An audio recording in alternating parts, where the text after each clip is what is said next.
Wait. Hold on here. Is this the barbershop? Is this the barbershop? Yes, the shop. It's the barbershop. Yes.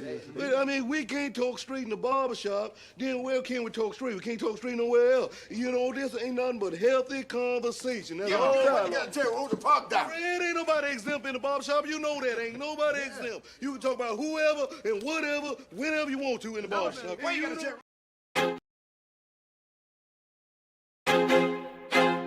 I feel like I'm losing my mind. Is everybody in the world blind? Please, Lord, give me a sign, a sign. I feel like I'm losing my mind. Is everybody in the world blind? Please, Lord, give me a sign, a sign. I wanna be the greatest. Everybody on the fake shit. I look around and feel like everybody is the fakest. I make this every day and I'm impatient, hoping one day I blow up from the basement. Statement, the top is so vacant. I don't hear shit that I think is amazing. Waiting for my day when I'm playing sold out shows for 1,000 faces. Hey, give me that crown, get in my way and to be put down. It ain't your place, all this my town. If I want that shit, then I'll get it right now. I'm losing it, the noose it fits, some losing shit, a stupid myth. You choose to live or choose to dip, you choose to fight or lose your grip and lose a gift. I feel like I'm losing my mind. Is everybody in the world blind? Please, Lord, give me a sign, a sign. I feel like I'm losing my mind. Is everybody in the world blind? Please, Lord, give me a sign, a sign. Yeah. There's no mercy in this world, just hunger-thirsty persons in different versions. Each new update, that shit worsens. Why? Pull back the curtain and you'll see the different vermin. We all have different burdens that all seem to cause disturbance. Yo, so do me a favor, don't treat me like a neighbor. Don't need the different flavors of your problems just to savor. I've got my own issues, I need a comb to get through. Don't need to groan with you, just go get your own tissue. I feel like I'm losing my mind. Is everybody in the world blind? Ladies and gentlemen, if you can hear me, put a 1 in the chat. Yeah. We back in here. Tonight is going down. It's going down like 4 flat tires tonight because we're talking about getting our people off the plantation, which is called the Democratic plantation. All right. For so long, we've been promised everything by the Democrats, and we got nothing to show for it. No matter what anybody says, your votes don't count either. They don't care about your votes. They don't care about none of it. Well, put a 1 in the chat if you can hear me, because I want to make sure tonight that y'all hear me.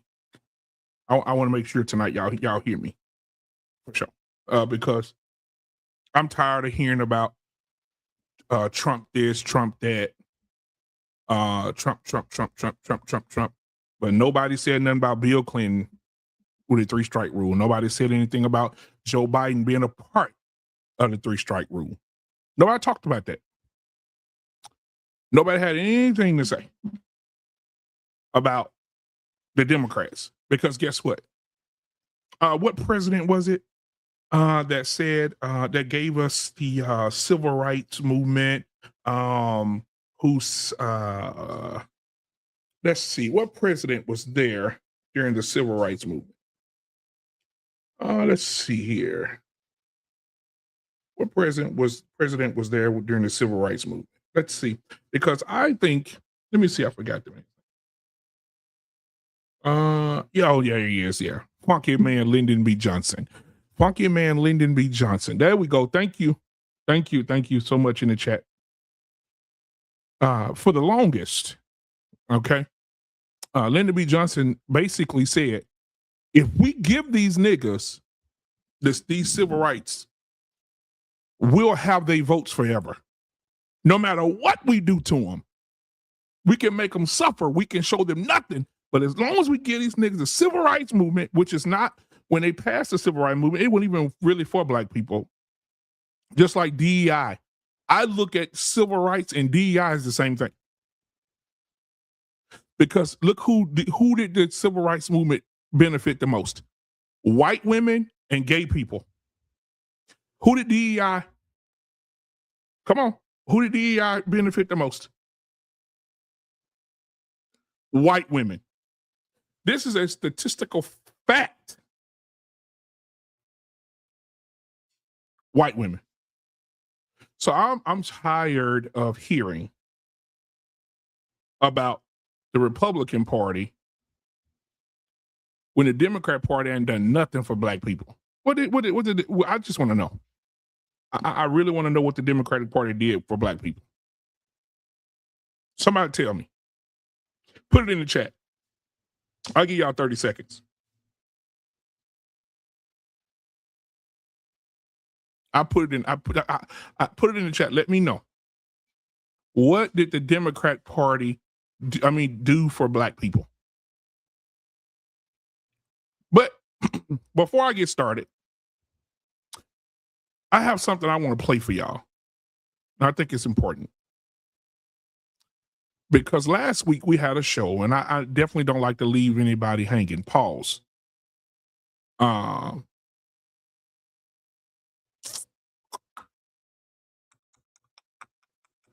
However, I got something I want to play for y'all because I think it's important that we always go back and get facts. And I'm so glad that Tyrus is going to be in the building tonight because I want him to see this as well. Okay? I want him to see this as well because I think it's important because he defended Sissy Bottoms last week. So I want to definitely make sure he's here to see this. Okay? All right, so let's go ahead and play this because I think it's important. Let's see.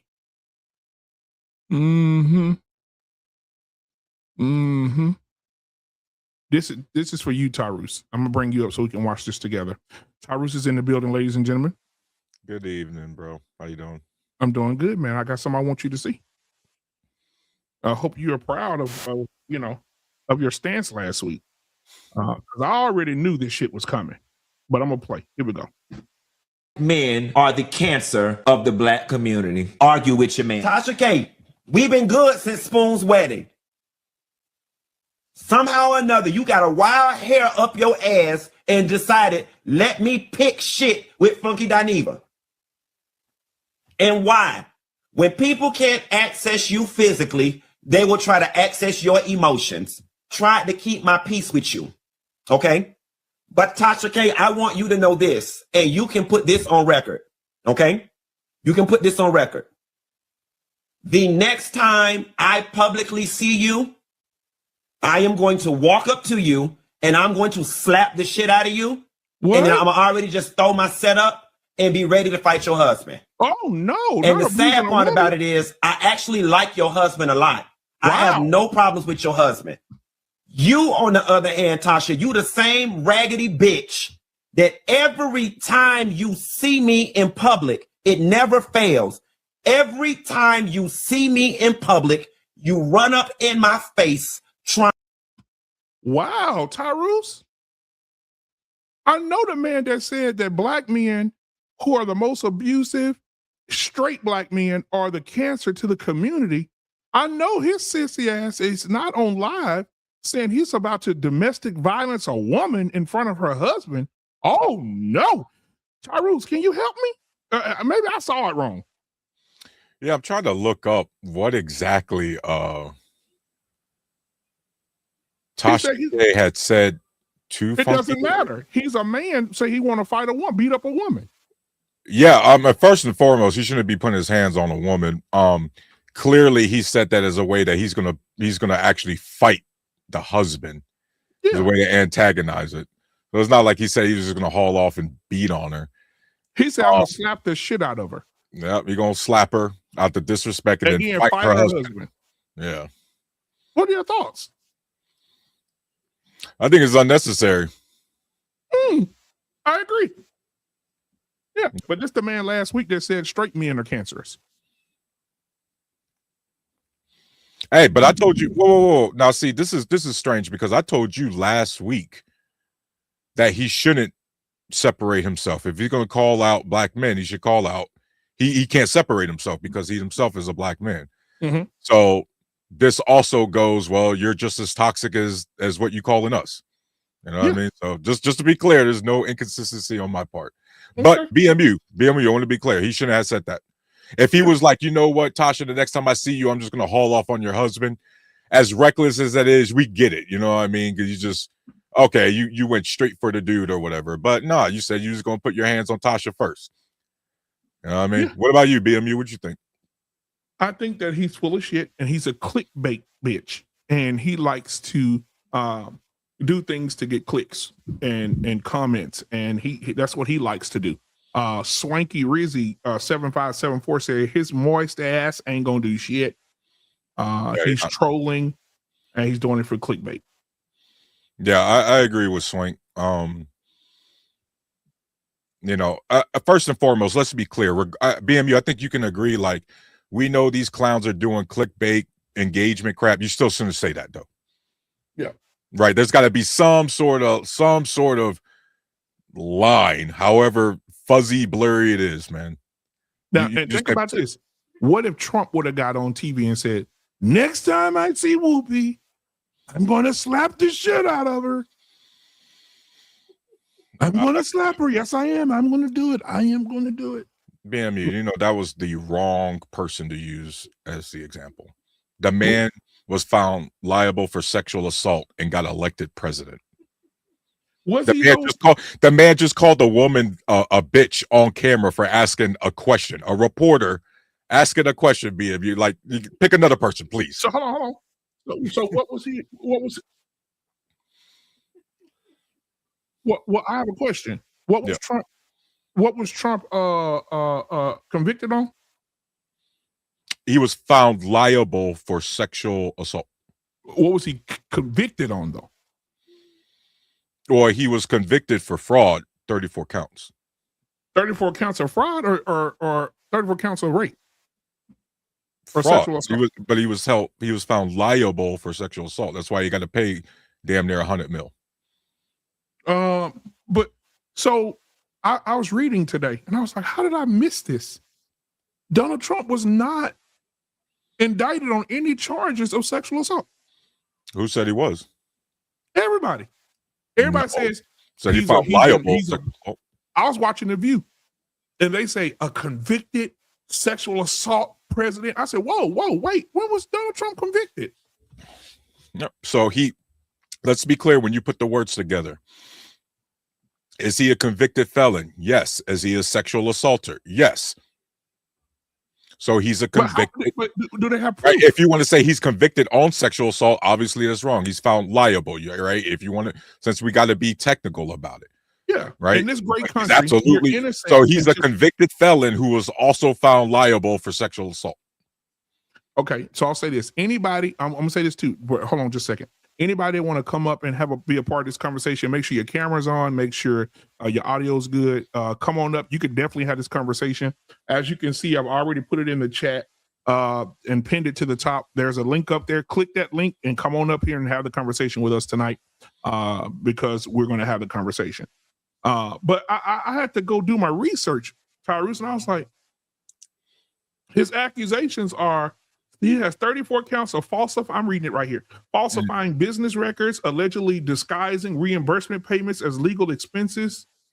Federal, it says here, obstruction of justice, concealing documents, false statements, conspiracy to defraud United States, conspiracy to obstruct an official proceeding, obstruction of an official proceeding, conspiracy against voting rights, racketeering, let's see, false statements, forgery, conspiracy charges, fraud, criminal charges. I don't see anything about women. Well, that's because the same year in another court he was found liable for sexual assault. But I'm trying to figure out, like, do you think he's not a sexual assaulter because he was found held liable in civil court instead of criminal court? I don't think it's what we feel. I think it should be what we can prove. Well, what they proved was that he was found liable for sexual assault. Well, let me pull this up and let's see. Let me go to Chat GPT. I'm gonna use Chat GPT on All this. right. You know, let's see. Let's see what's Donald Trump. Let's see. And you say he was what now? I want to put it in here word for word. What you say? Liable? Found liable. Okay. Sexual assault. Okay. Yep. Let's see. For sexual assault. Let's see what it says here. Mm-hmm. Yeah, because I was looking. I was like, man, somebody done lied to me.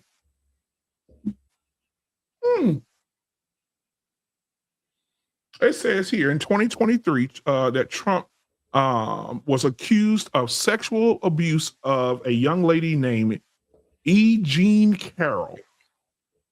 The jury did not find Trump liable for specific legal definition of rape under New York law as it is written for that case. See? So, are you going to tell me right now that in 2024 he wasn't found liable for sexual assault? I'm reading it right here. It says the jury did not find Donald Trump liable for specific legal definition of rape under New York law as it is written for that case. So The what jury did they find him liable? What did they find him liable for? I'm reading. I'm gonna go all the way down. I'm gonna read the whole thing. It says the jury did not find him liable for sexual abuse and or defamation. Later in a separate defamation trial, another jury ordered Trump to pay additional damages to Carroll for defamatory statements, but he was not found liable for sexual assault. So you had to pay her for some shit he said to her. It says defamatory statements. Yeah, you see, this is crazy because I just pulled it up and I'm reading it right now at the AP. I'm going to share my screen if you don't mind. So Chat GPT lying? Well, I don't know who's lying. All I know is I've just pulled up the AP. Uh-huh. If you could see that. And if you don't know what the AP is, guys, it's the Associated Press. If you're trying to Google it. And it literally says a jury found Donald Trump liable Tuesday for sexually abusing advice columnist E. Jean Carroll in 1996, awarding her $5 million in judgment that could haunt the former president as he campaigns to regain the House. And then that judgment that you was mentioning earlier, BMU, that was because he couldn't keep his mouth shut. Remember, after you're found liable, you can't just be defaming nobody should be saying anything, but he got fined because he wouldn't keep his mouth shut. Somebody got a question for you in the chat, Tyrus. The lunatic libertarian says, why can't nobody pull up the actual court decision? Why everything's in the media, but there's no public court records for this? There isn't any public court records for this? Nope. Are we sure? Because I'm gonna Google it right here. I'm gonna see if I can find it. Hold on. All right. Let's see records.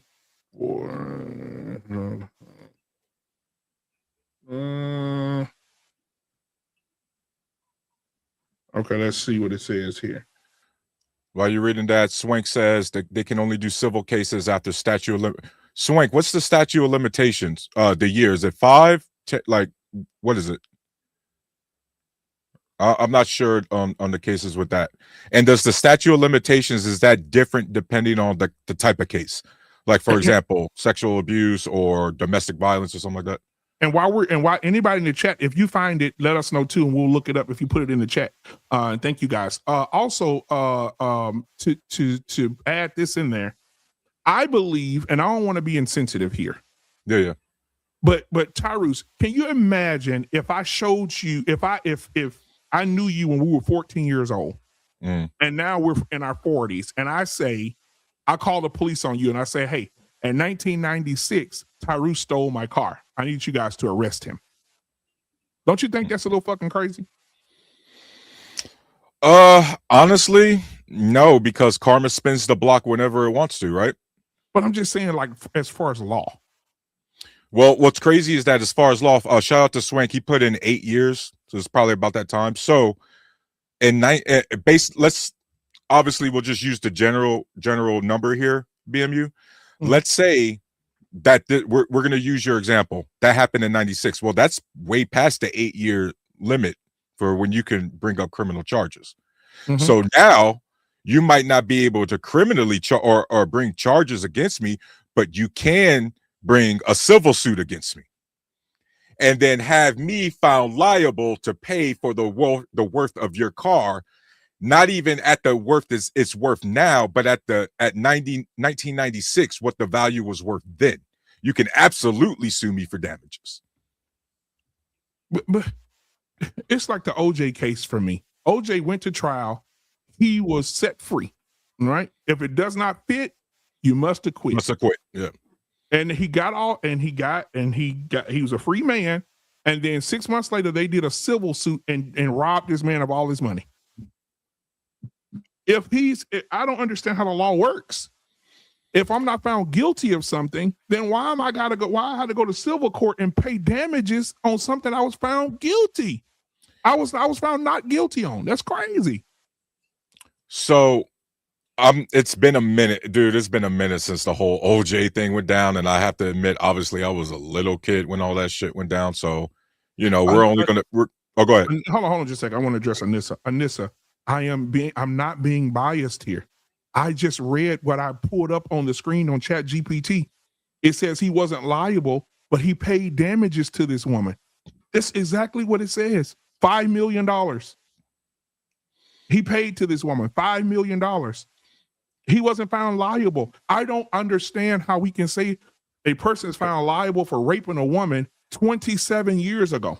But that's why they're asking for the docket case, and so we could really see it, because again, BMU, I'm reading directly from the Associated Press, and it does say he was found liable for sexual abuse. So you mean to tell me, okay, so what's the difference between, because we got to have an understanding here.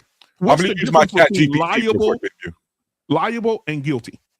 All right, so remember, liable and guilt, when you're using guilty or non-guilty, that's for pure criminal cases like felony, misdemeanor, them kind of charges. When you're thinking about liable versus non-liable, you're talking about civil court. So you're dealing with more like small claims court stuff. So or basically, like it's a cash grab. It could be looked at like that, BMU, if you want to look at it like that. So if I'm a criminal, and this is the thing I don't understand. When these women get on here and say Me Too and Me Too and all this other stuff, sexual assault and all this other stuff, my thing is this: if you want a man to pay for his sins of raping you, then you should take this man through the court system so he can be put in jail and he can be put behind bars. If I see you 27 years later and you're only taking me to civil court, that means you're broke, you have no money, and you need a cash grab, and you're really not concerned about if he go and rape somebody else. You just want your bread. You want the bag. Come on now. So before I answer, I just used my own Chat GPT. We're going to share that one too. There we go. To be precise, he was not newly found liable for sexual assault. Okay. The key civil verdict happened in May 2023 in the E. Jean Carroll case. New York federal jury had found Trump liable for sexual abuse. Hey, liable for email it to me, lunatic. Black Man Unfiltered at gmail.com. But not liable for rape. So again, this is the semantics. I'm not saying you're trying to play the semantics, but unfortunately, BMU, a lot of people try to play the semantics between, well, he wasn't found liable for rape, but he was found liable for sexual assault. I mean, which is literally a tier below. Okay, great. So let's have a conversation. How is it possible that you can prove liability from 27 years ago? I'm so confused. Look, I don't know a rape kit in America that can last 27 years. Somebody tell me. Yo, you see JT? Hey, JT, you coming up, man? Come on up, JT. Come on up, JT. Bro, come on. But I don't understand. After 27 years, you can be liable for something that you can't prove. There's no way possible they can prove him liable for a sexual assault when there's no rape kit, there was no investigation, there was no nothing. This woman just got up one day out of her bed and said, I want Trump, and I'm going to say that this man sexually assaulted me, and I want to get the bag. I want to get paid. This is the same thing that happened with Diddy and Cassie, guys. No, well, first and foremost, let me clarify something real quick. Trump had to go under the same discovery that Carol went under during the trial. So whatever Carol and her attorney was presenting as evidence, Donald Trump also had the ability to disprove that. And clearly, whatever happened in court, he wasn't able to do that. And then and then to mention it with Diddy, bro, Diddy knew what he did was so bad. He gave Cassie 30 mil out the gate just to be quiet. And by the way, yes, it was a lot of that crap was just allegations, but he was found guilty of doing something shady. Right. Yeah. And guess what, man? Like I said again, I'm not going to be on nobody's side tonight. I'm going to say this. Diddy went to jail for prostitution and people coming across state lines. Listen, if anybody knows history, and everybody knows I'm a history buff, anybody knows history, when this man law thing came out, it came out against Joe Johnson, the boxer, because Joe Johnson was taking white girls across state lines and having sex with them and being in relationships with them. And they came up with the Mann Act for Joe Johnson. This is facts. And so now Diddy, I don't care what the people do in their private life. I don't give a damn about all the celebrity stuff. I'm saying to you that I'm being fair here. Diddy paid grown ass people, women and men, to get on a plane and fly to get fucked. They came, they got fucked, they got baby oiled up, and they went back home. These are adults. Now, I can see if they were children. These were consenting adults. And this man is doing 5 years in jail for people agreeing to have sex with him. And Cassie is not innocent in this shit. Cassie was hiring these motherfuckers. And that's what came out in court. And she didn't really want that to come out, all emotional and crying, but she was hiring these sex workers. And the sex workers got on the stand, and the prosecutor thought they had something, but they told the truth. No, listen, I never spoke with Diddy. Cassie hired me to come in. Sometimes I go fuck Cassie, and Diddy wouldn't even be there. Right, but you still can't ignore the fact that she also testified under oath. Now, regardless, you can try to say, well, she could have left. We all know how abusers operate. You can't ignore the fact that she was also instructed by Diddy to hire these guys so they can fuck her in front of Diddy. Right. So Diddy was also ordering this. On top of that, BMU, with your thing with the sex work and the prostitution, two things can be true. Obviously, technically it's illegal, but I think you and I can agree. We're talking about consenting adults here. Yes. Nobody, at least with this specific thing, nobody was forced against their will. They got paid. You know, they said on court they was having a good time. You know what I mean? Whatever. The problem is, again, with Diddy specifically, BMU, all of it got started off with that hotel footage that you know damn well you can't even be like, yeah, that. But Tyrese, you know what? I said that too. When it first came out, I said, oh yeah, he beat our ass, right? And this was on the show. He beat the shit out of her. But then I want you to go watch. Have you watched the documentary on Diddy yet? No. Go watch what the sex worker said. The sex worker said that Diddy and Cassie would be in the room together. They would role play. Diddy would beat the shit out of her, and she would smile while her lip was bleeding, nose bleeding, and they would fuck her together. It was all a part of it. I'm trying to understand. All the sex workers have the same story, that they like to be abused. They like to hit each other, kick each other, punch each other during sex, hit each other in the mouth, the nose. They like rough punching, scratching sex. That's fine, BMU, but none of that was a BMU. None of that occurred in the hallway in the elevator when she's trying to get away. That was not a kink. So are you saying that Cassie is not a part of that whole thing? Yes, she absolutely is. Why her ass got embarrassed. But I'm saying though, again, why she originally got paid out had nothing to do with that. Right? Yeah, remember, as you just mentioned, the things that Diddy went to or got found guilty of had nothing to do with the abuse of Cassie. Right. Right. But all of this smoke on Diddy happened because of what video getting released. But I think the most dangerous thing that the courts did was this. My grandfather used to say, the most dangerous thing you can do is take a man's freedom and give it back to him soon. I'm gonna tell you what's gonna happen.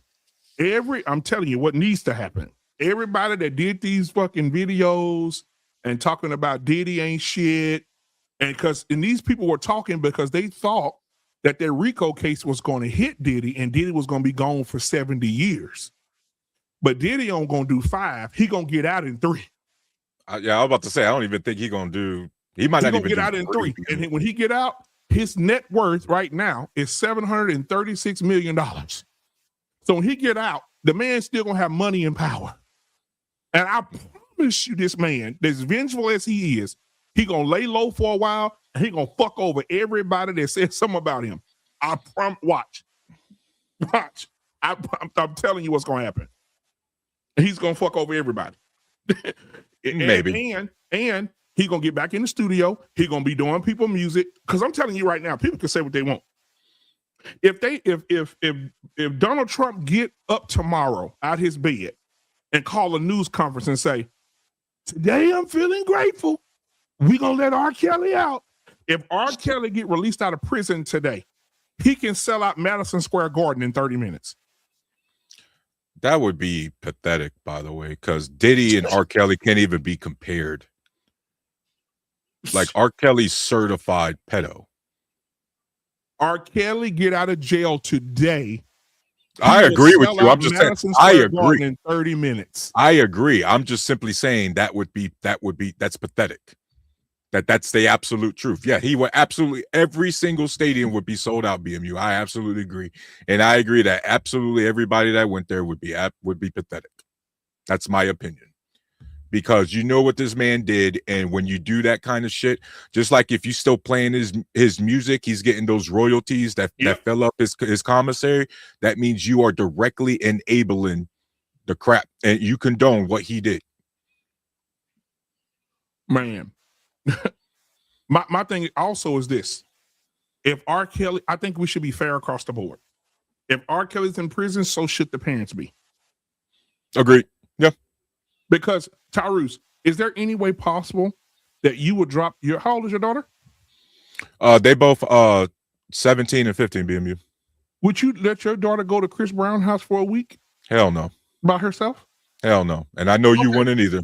Absolutely not. So you're telling me these parents are leaving their daughter with R. Kelly for 3-4 days at a time? Nope. I agree. They should be in prison. I agree. Just like the clowns, those parents, BMU, that was dropping off their daughters at Epstein's crib. Yeah. Like a massage, like your underage daughter is going to work as a masseuse, and you think that shit's so, like, you knew what was going on. You should go to prison. Absolutely. You know what I mean? So yeah, absolutely. Yeah. Are you familiar with Neil Diamond? He's a very, very popular singer. White man. Not really. He has a hit song called Sweet Caroline. Okay. Do you know what that song originated from? What? JFK's daughter's name is Caroline, correct? Mm-hmm. They asked him in an interview, what inspired you to write this song? He said, I was spending time with John F. Kennedy's daughter, Caroline. At the time the song was wrote, Caroline was 13 years old. Now, if you look at the lyrics of the song says, Sweet Caroline, touching me, touching you. And guess what? They play this pedo song at every baseball game in the fifth inning. Everybody saying Sweet Caroline, womp, womp, womp. And he wrote it for John F. Kennedy's 12-year-old daughter. Thank you, JT, 12-year-old daughter. And the lyrics say, I got the lyrics right here. He says, I can't begin to know. I'm gonna read it to you. He said, where do I begin? I can't begin to know when, but then I know it's growing strong. Was it in the spring and spring became the summer? Who'd have believed you'd come along? Hands touching hands, reaching out, touching me, touching you. Sweet Caroline, good times never seemed so good. I've been inclined to believe they never would. And everybody's singing Sweet fucking Caroline. And Neil Diamond, is he dead? I think so. Is Neil Diamond dead? Somebody, they put it in the chat. Let me see. God, those really the lyrics, BMU. Holy shit. And guess what? He's still alive right now, healthy, and an No. 85-year-old fucking asshole. Now let's look at this. Somebody just thank you, chat, thank y'all so much. All right, let me get this super chat the way real quick. The lunatic libertarian, he said, thank you for the $1.99 super chat, man. Anybody else want to support the channel, this good content? Go ahead and hit your up. All centralized systems are failed. Stop participating. Absolutely, I agree. All right. So, and somebody in the chat said rules are not for the white people. Correct. Because if you look at Elvis Presley was damn near 30 when he got with his wife, and she was 14. 14, yeah. Shit. But guess what? BMU, and they'll try to be like, well, that was a different time. That wasn't that long ago, bro. Like, look at Woody Allen. Woody Allen married the daughter he fucking stepdaughter adopted. Yeah. Adopted daughter. Yeah. She turned 18. That's he married sick, her. man. That is sick. He left his wife and married her. And you motherfuckers gonna sit here and talk about R. Kelly? These motherfuckers make R. Kelly look like Sesame Street. But see, and that I want to be clear about that, BMU. This is what pisses me off is the double standard. Yeah. Woody Allen should have just as much smoke and heat on him as the Cosbys, as the R. Kellys, as the Diddy's. And because I want to be very clear, audience, BMU and I are not making the argument that these guys shouldn't have any smoke on them. We're saying the amount of heat that the Woody Allens of the world didn't get makes no freaking sense. You know who Jerry Lewis is? Yes. Jerry Lewis married his 12-year-old cousin. This is the shit. Priscilla was 14. That makes sense why you see certain states around our country, bro, always fighting against age of consent laws. Like, still going on. I'm going to add something else. There's a few niggas on the Epstein list. But I promise you, hey, what don't blow no kiss at me? That's the gayest shit. That's my wife, bro. Like, she going to bed, dog. Babe, he thought I was throwing a kiss at I had to stop for a minute. This is pause, nigga. But if you look at the Epstein list, look at all the white people on the Epstein list that are not in the jail cell right now. You got people like Tom Hanks who was out there. Bill Clinton, roasted potato face ass was out there. Hillary Clinton was out there. John McCain and his wife. What the fuck were they doing out there? And none of these people are going to get locked. None of these people are going to share a cell with R. Kelly. Two biggest ones, too, that won't be sharing a cell with R. Kelly or Diddy BMU. The former CEO of Abercrombie & Fitch, who was abused. Yes. He was abusing both the girls and the boys. And where's he at now? He free. And then, unfortunately, the CEO from my state of Ohio, Wexner, Victoria's Secret, also a sex abuser, also walking around free. Yeah. And guess what? The Abercrombie & Fitch guy, they had him for trafficking, had him arrested, fingerprinted this motherfucker. A week later, he was on his yacht in the Persian Sea. Somebody talk to me. And we ain't heard nothing else about this shit. This is that bullshit. And so we want to sit up here and tear our people down and R. Kelly this, which he terrible. And he did what he did. Diddy in jail. But this Epstein list, none of them motherfuckers are going to jail. None of them are going to prison. None of them. Well, hey, BMU, I was making this point on Wednesday's show, and I got to say it's less about political party and more about our country. Dumb Western, soft libtard European countries conservatives make fun of, they making Andrew pay. They dragging his ass up and down for being in the Epstein files. They make it, they launch all those investigations and straight up told none of them royals, hey, you can't lead a country. And so what sucks, BMU, is we watching other countries hold our fucking citizens more accountable than we are. Yep. It's we're in a bad way right now. Chaotic Truth, come on up here, man. I would love to have you up here, Chaotic Truth, because Tyrese Oh, would love to have CT. you up here. Because we're about to talk about these dumbass Democrats. Okay. Rob, hey, Rob, what's going on, man? Yeah, they said they went back 30 years for Bill. I believe this. I was watching The View, and if you want to come up, guys, the link is at the top of the chat. If you don't see it, let me know. I'll put it in the chat for you again so you can come up. But I was watching The View, and do you know what Sonny Halston said? I used to like Sonny. I used to have a little crush on Sonny. I used to like her. I think she had really good full lips. She was bright skin with the little long, little curly hair down. I used to like Sonny. Bro, what do you mean? Okay. I used to like her. Okay. I don't know more. Right. Sonny Halston said, they asked her about women who coming out from 94, 91, 89, 74, saying that they were sexually assaulted. And she said, you don't need evidence anymore. She said, all you need now is a woman's word. What? Problematic statement. Oh, God. She said, I am a former prosecutor. I am still in the loops. She said, all you need is a woman's word now. You don't need to have proof anymore. You don't have to have any physical proof. All she has to say, we need to start, and they got this thing, hashtag believe all women. Yeah, Bruh. let's be very clear, because I do like Sunny too, and I like her takes a lot. That was a brain dead take. I don't care what political side of the aisle on. You take every accusation seriously, but you believe the evidence. At the end of the day, BMU, I think you and I agree, this is still innocent until proven guilty. And when you out here just saying, hey, oh, you need any evidence anymore, that's problematic. That's a problem, and that's a problem, honestly, she needs to address. Shout out to everybody up in the chat: Robert, Lunatic Libertarian, Kamal, the Shadow Band, Johnson, Braxton, JT again. We see you guys up in there, man. Yeah, man. I don't believe, like Bill Cosby. This lady came, she time traveled from 1865 and say Bill Cosby sexually assaulted her. I just don't understand. I don't get it. I don't understand how she could do that.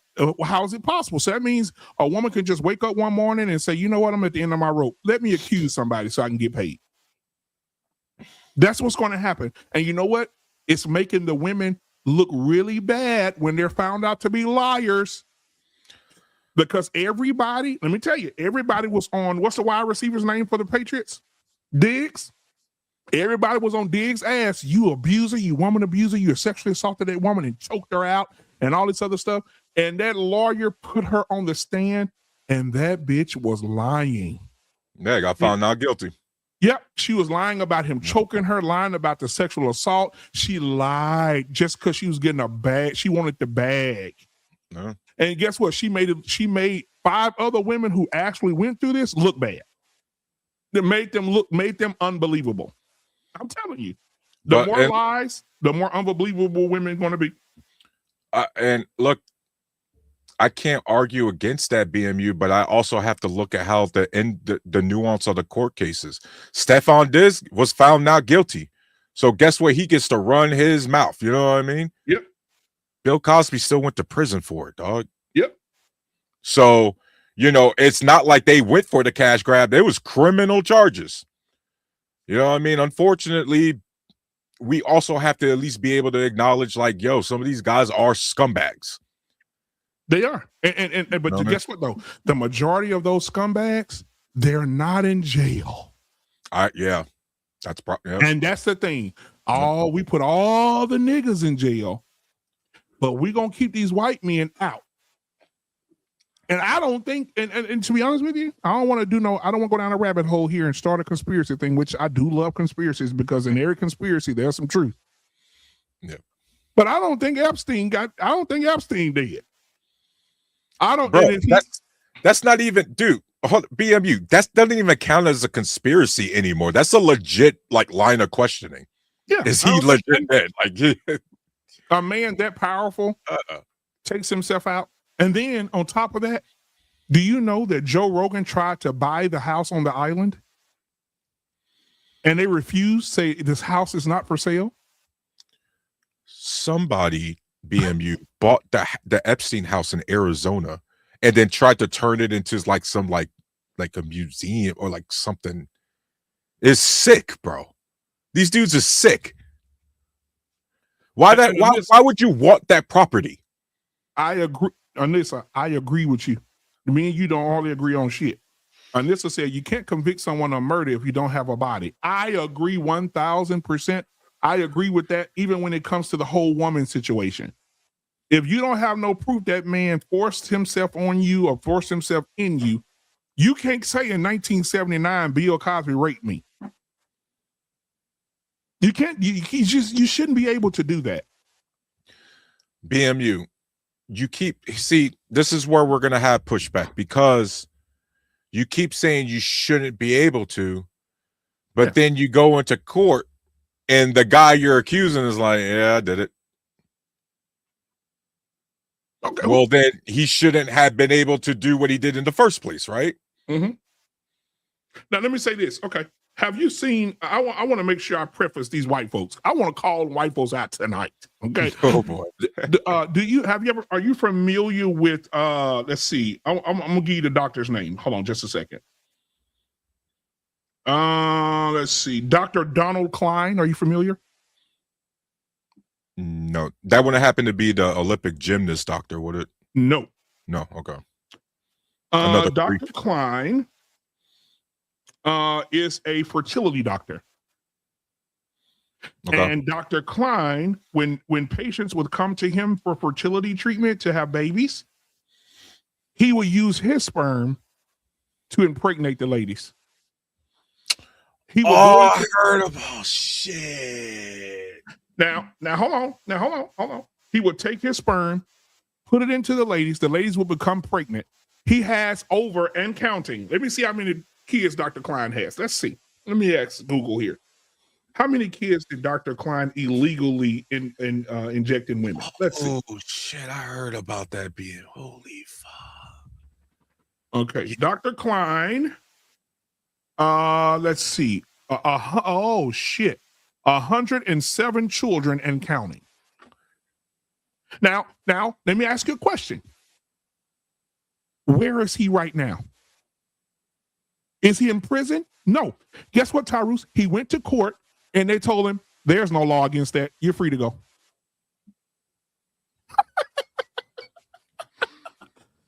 but R. Kelly's in jail.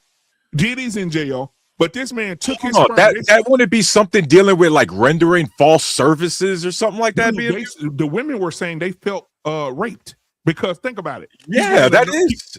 He went in another room while the woman was sitting there laying back on the table with her legs open. He would go in the other room and tell him, I'm going to get the sperm from a donator. I mean, from a person that donated. He goes in, he jacks off in the little tube, goes in and put his fresh sperm into the lady. Now, that's not all. That's not how the story ends. He has real bad health. Like he was fucked up for years with his health. All 107 of these fucking children all have health issues, heart murmurs, kidney problems. Their backs, their bodies are shutting down and shit. All the kids have a health issue. So you can't even pretend like you was trying to spread your superior genetics. Yeah, well, he said that. He said he didn't want the white. He didn't want the white. He didn't want any other race of people outgrowing white people. So every white woman that came in, he gave her a baby. He wanted his lineage to live forever. Now, this old bastard got 107 children. And now out of those 107 children, most of them also have children. So he just started a whole lineage. It's going to be a whole lineage of the motherfuckers. You can't erase them. And guess what he at home with his wife. He's not in jail with R. Kelly. He's not in jail. There was really no criminal statute they could have got him with, huh? Nope. They said there's no law against him doing that. And they sent him home. Welcome to the show, man. My two brothers just came in. Our Payne's in the building, man. Thank you for being here tonight. Our Payne, good to see you. Hold on, guys. Also, John is in the building as well. What's up, John, man? How are you tonight? How y'all doing? All right. Good to see you. I'm just trying to figure something out, our Payne and John, as me and Tyrese was talking. I'm trying to understand why black men like R. Kelly and Diddy are locked up in prison, but you got people like Neil Diamond, who wrote a song about touching a 14-year-old girl who was John F. Kennedy's daughter. And then you got Elvis Presley, 36, and his girl and his wife Priscilla was 14. And then you got Woody Allen, who adopted a girl, waited till she was 18 and divorced his wife and married her. And then you got this man who put his sperm in 107 women and got 107 kids, and he ain't in jail either. Can y'all tell me why the white men not in jail? Easy. Somebody? Easy, because they say that we could do this and you can't. And if you think you're going to get out of line and try to think that you could do what we could do, we're going to show you by taking your greatest people that you think is great and smack them down so you can know what we could do to you. That would be even worse. We could get away with it because we create the society that you live in. Our Payne? I hate these conversations, man. Listen, I don't, I really do. Just because a white man is fucked up, black people should get away with doing some fuck shit. No. Our Payne, listen, no. You got to hear what we're saying. We shouldn't even make these comparisons, BMU. I can't stand them. Our Payne, listen to me. You got to make our Payne. Come on now, you got to make the comparison, our Payne, because a man just put his sperm in 107 women and got 107 babies, and he's not in jail. No, listen. That's not. We don't need to make that situation fucked up. You don't have to compare black guys going to jail and he's not. If the black guys are not criminals, that's one thing. If they don't have any criminal activities and they just started picking up niggas off the street and putting them in jail and they didn't do anything, that's a real affront. But two crimes, one where a white man gets off, but the black man doesn't. I don't like to argue those things. We know why that happens. Payne, we're going to real quick, Payne, because I understand exactly what you mean and I agree with you. But that's why I said at the beginning that BMU and I are making it clear we are not saying the standard should be lowered. Right. We are saying that the same heat that these black men got and deservingly got, that needs to be the same for the Wexners and the other. I do hear you, and I don't disagree with that. But it's almost, I think it's wasted energy because it is what it is. It's not what we want to be. It is what it is. Let's put it to this way, and I'm gonna say this shit, and you guys are gonna kick my ass. But the whole fucking country stopped because of Epstein,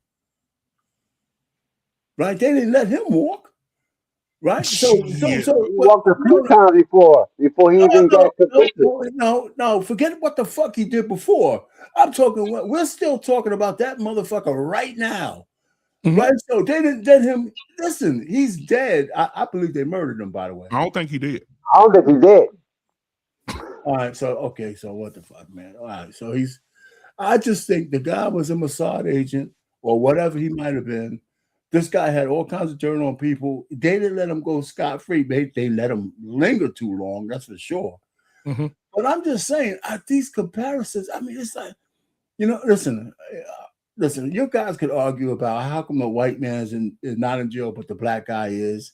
Then how do you argue about some of the white guys who do go to jail? I don't know. I mean, to me, it's just a wasted argument. But you look at the white guys that go to jail.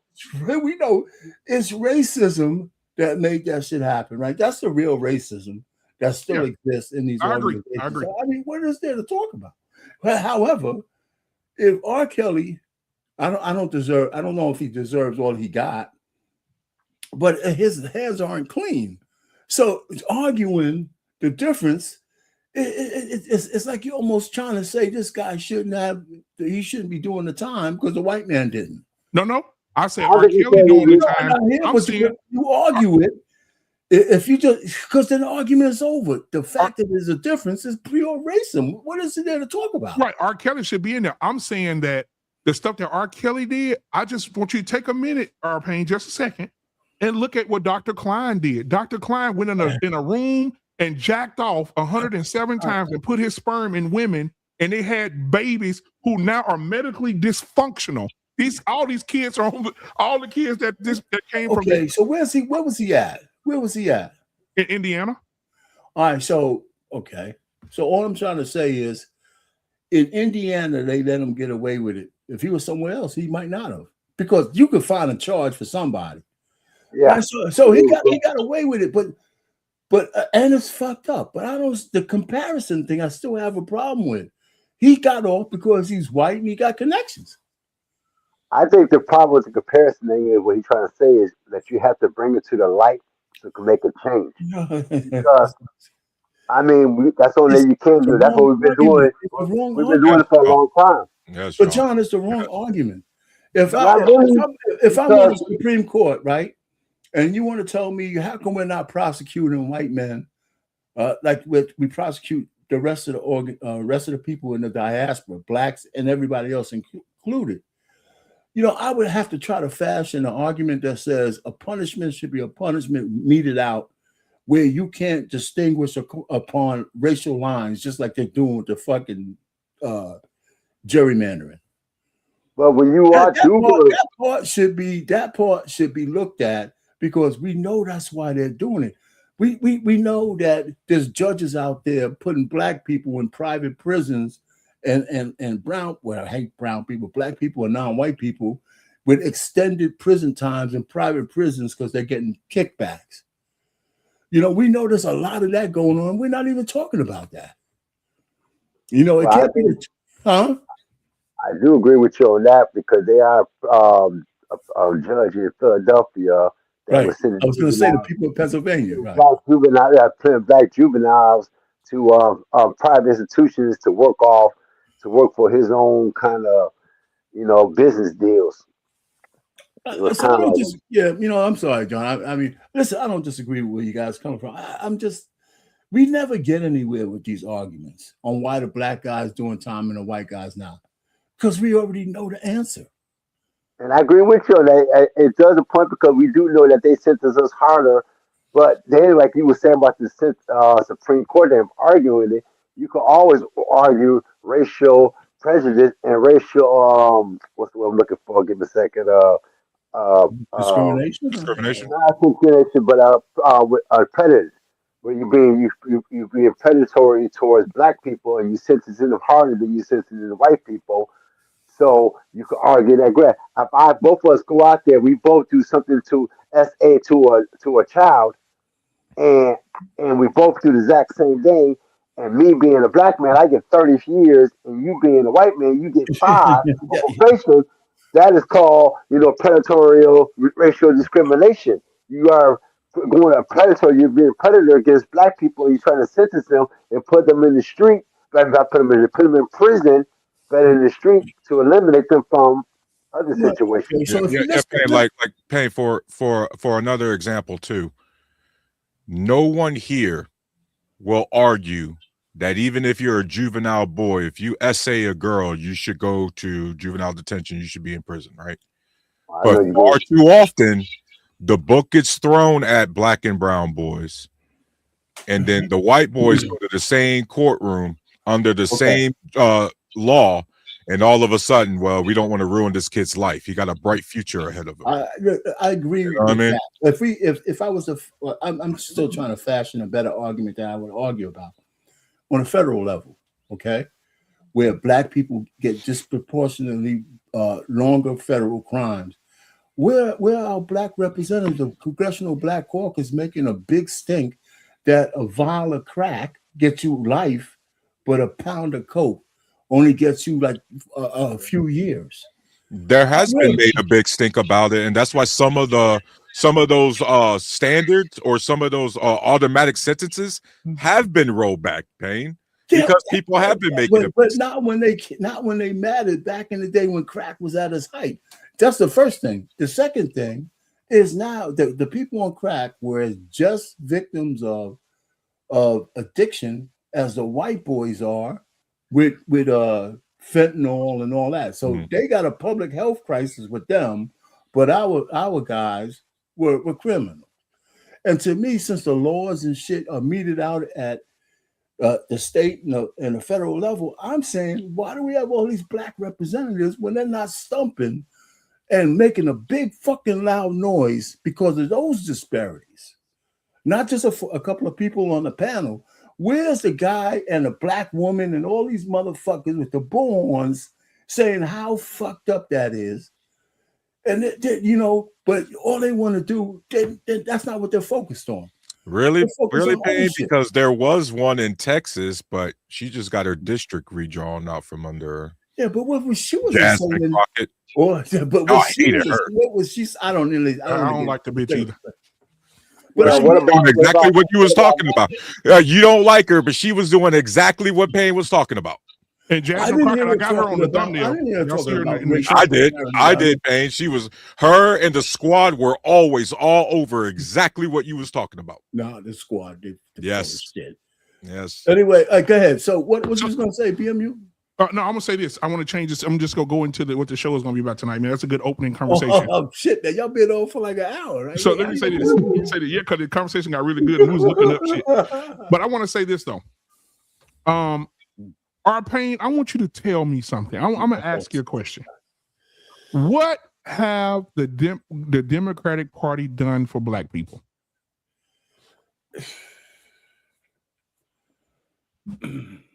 Take your time, Doc. They subjugated black people. They have too many black people thinking they're victims, depending on the government, and things of that nature. So what have they done good? I'm trying to think. I'm with you. I'm trying to think what they've done good, because even with the Civil Rights Bill, they're not the ones who passed it through the Senate. It was a Republican who did that. So and then LBJ. I can't find the quote, but we all heard it. If I sign this legislation, I'm gonna have the niggas eating out of my hand for 200 years. Yep. I've looked high and low to see if he put that on paper somewhere. I can't find it. So I just think it's one of those urban legends that people told it enough so people believe that he actually said it. But the truth of the matter is, we've been under the thumb of the Democrats for over 60 years. And are we better in school at the lower levels and public schools better? Right? We just had the boy they want to expel for going to that was a charter school too, asking basic questions of black kids, and they couldn't even read the sentence, silhouette, and things of that nature. And they want to expel the guy for doing it. I'm just saying. Now, here's my thing. The Democrats are socialists, okay? They want the government to have control of all production. I'll give you a quick example, right? Mondani wants to have wants to be in control of daycare for free. So he's going to set up an organization and the pilot programs with 40 kids. It's going to cost $2.3 million for 40 kids. So he's going to have to put an infrastructure in place, a staff, regulations, and all that shit. It's going to come out to be $50,000 a kid. Okay? The truth of the matter is, when they did the analysis, they said, well, it could be up to $20,000 for a family to put a kid through daycare every year. Instead of it didn't have to cost $1,000, but instead of letting private enterprise handle that, give me a voucher for the 40 kids up to $20,000. And let private enterprise have that. If I have a daycare center I want to go to that's owned by a private organization, it'll be up to $20,000. It could be $10,000. It could be less. It depends on who I get. And so those 40 kids would cost maybe $800,000 instead of 2.3, 2.5 million, where the government, which sucks as a business owner, is in charge. So private enterprise would have worked much better. But he doesn't want that. He wants to control everything. That's just one example. He's kicking. And all the millionaires are running out of New York like crazy because of that prick. And I'm just saying, You know, it's not like the Republicans are any great shakes. It's just that us as black people are disenfranchised. And the reason why I'm for the conservatives is because I'm not for open borders. I'm not for cashless bail. I'm not for mutilation of children. I'm not for unfettered abortion. I'm not for the shit they're for, right? I'm not for men and women's sports. I can't vote for these motherfuckers. You know, that's why. You know, I have a whole list of reasons why I can't stand it. And I also have a list of those socialist women, liberal socialist women who get to these positions and they all are fumbling the bag. They're going to jail in droves. They get, you know, the mayors, they all got cases. Not all. And the only thing that's not fair, I don't have a complete number of what percentages, but I got a list of 30 women, black women who are liberal Democrats, losing judgeships, losing AG positions, losing mayoral positions, you know, just going to judges, just going to jail. But more black women lost their jobs and positions on the Republican Party than any other party that's been around. The Republican Party didn't make those women lose their jobs. I mean, they made the cuts for that. They cut the job. I want to add something before you go, John. I'm gonna let you go right. I'm gonna let you cook. But I'm gonna add something. R-Pain, you see the black lady in my lovely state and city, Louisiana, New Orleans, Louisiana, the chief of police. Yeah, the chief of police now. They got the chief of police, 30 counts. 30 counts of felony charges. And guess what? And here's another thing. Here's another thing. When you see what their major planks are for all these women, is diversity. So you'll see them backed up by some big lesbian stud as their vice president. And you know, forget about what your credentials are. You know, I mean, it's just crazy. If they get control again, America's screwed. Yep. John, what are your response to R-Pain when he says he didn't want to vote for a party that want to mutilate children or support gay marriage or support all this sugar pants and support tampons in boys' bathrooms? Support. Okay. First off, I would say, where do you get the information that they want to put tampons in boys' bathrooms? Because I researched that and I hadn't found nothing but on blogs. Nothing factual about that. That's one. Give me a second. Go ahead. John, you're making an excellent point. And John, just to reaffirm what you're saying, they're talking about the policy in Minnesota that was trying to put free tampons in public schools in all the bathrooms for the impoverished children. That's what they're complaining about. I know what they're about to go to. That's male and female, so that got something to do with trans.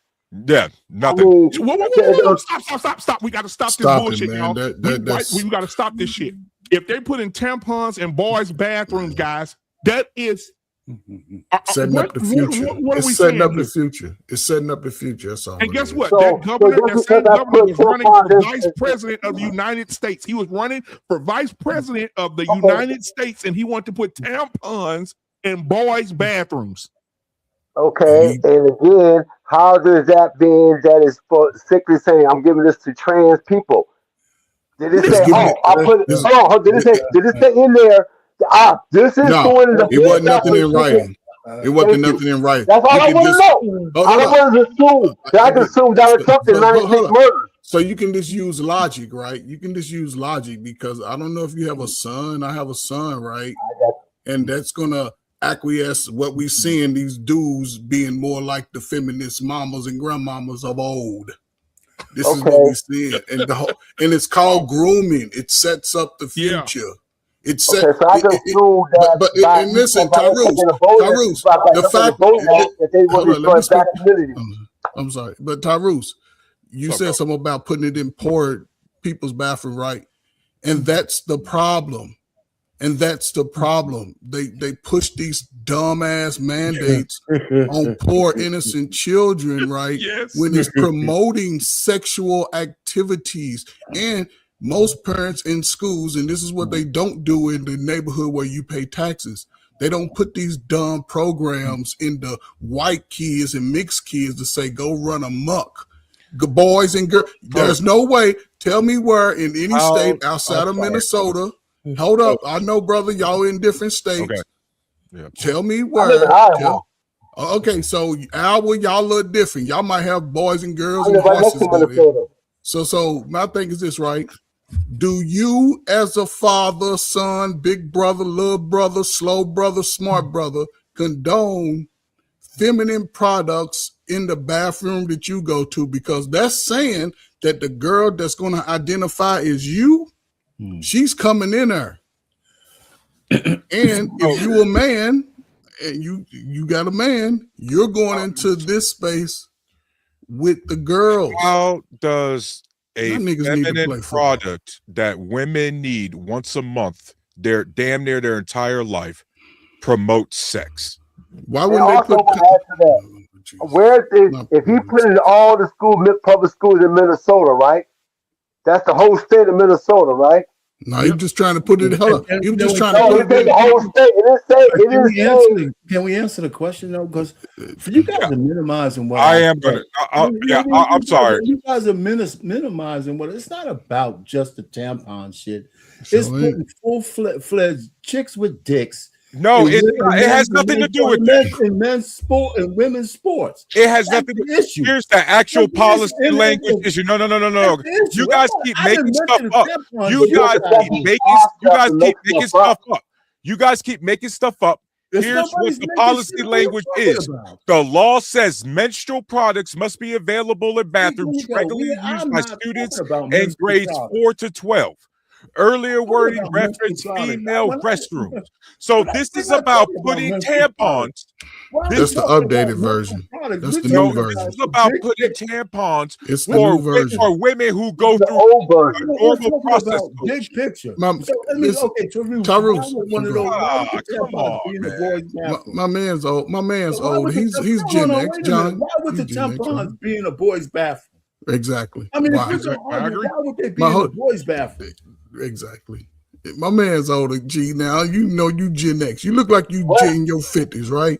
And back in the day when I was in middle school, high school, the girls' bathroom had those. That's right. Girls were a lot more responsible. Girls' bathroom had those. Girls a lot more cleaner than the little nasty girls running around because girls understood their responsibility. Now, what they should do, because all these is bring those condoms into the bathroom and give them education about it, because that's where the Republicans say they promoted sex and that they bring tampons into.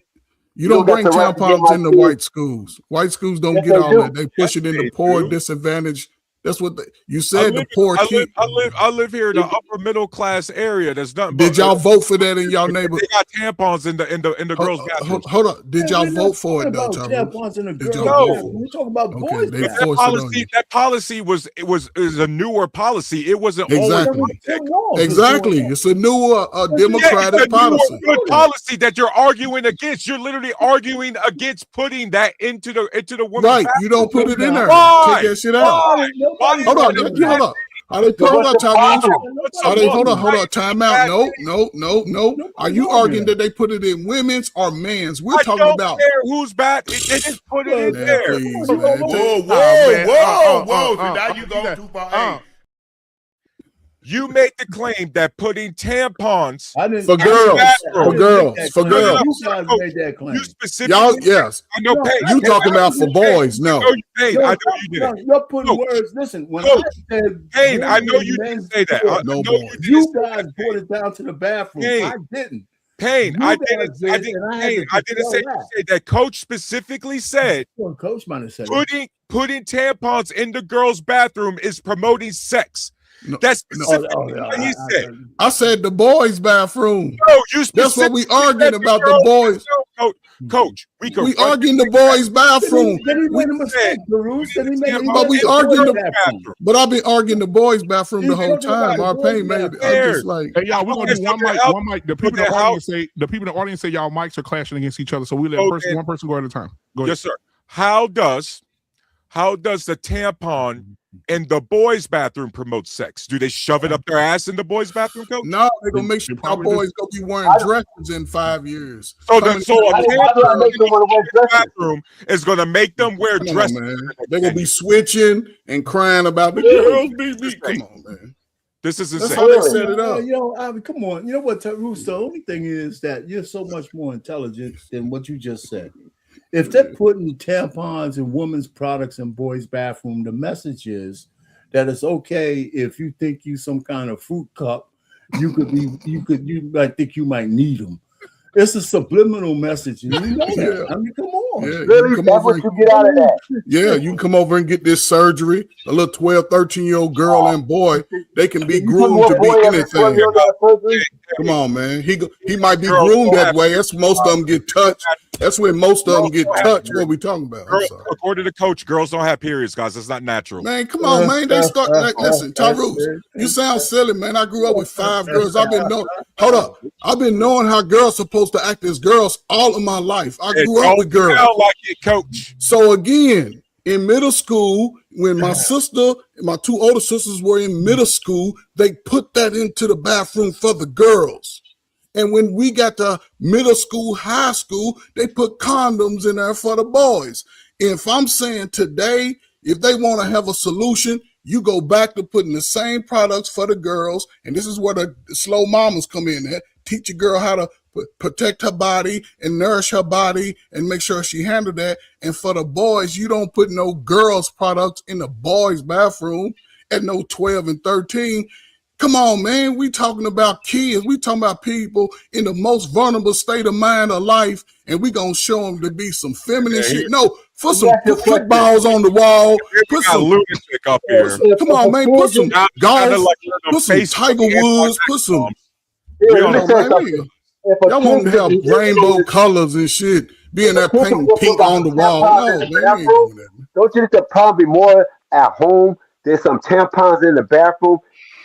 Don't you think that'd be more things that gotta be dealt with at home? If something's going in at home, then a kid going to the bathroom and say, "Oh, I see some tampon. I think I want to be a girl."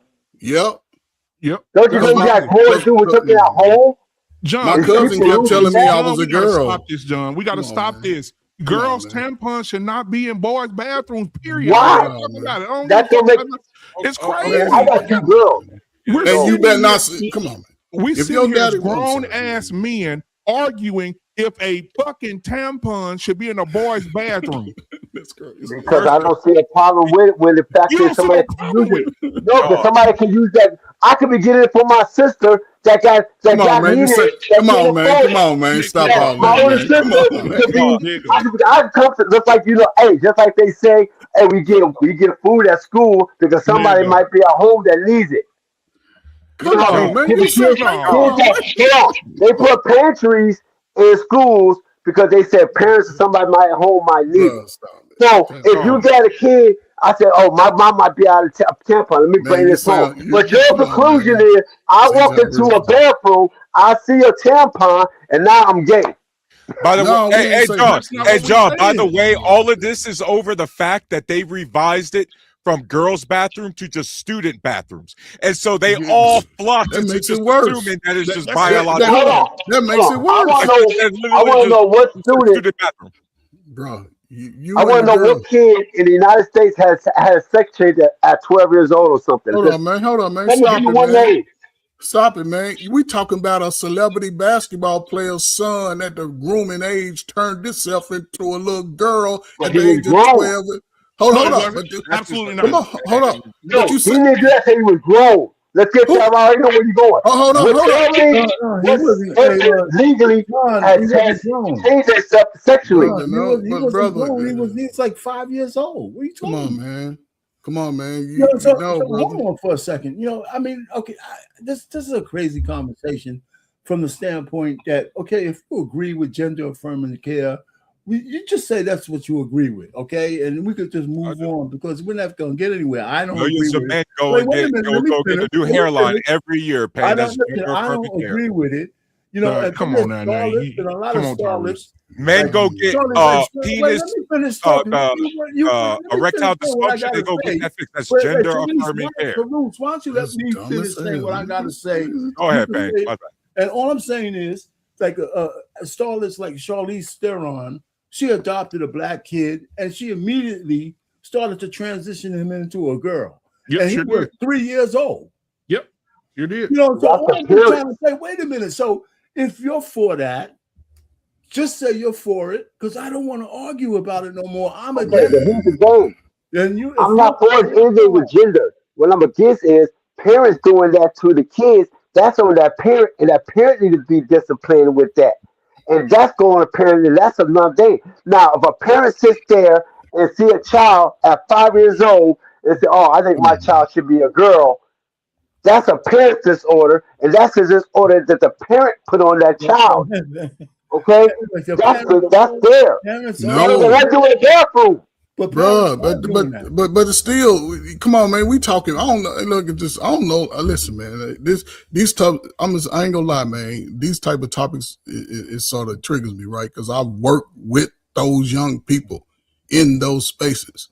It ain't just the parent all the time, because there's some fucking uncles, some aunties, some cousins, some silly folk. But no, ain't got nothing to do with the parent, right? But when they go to the school, right?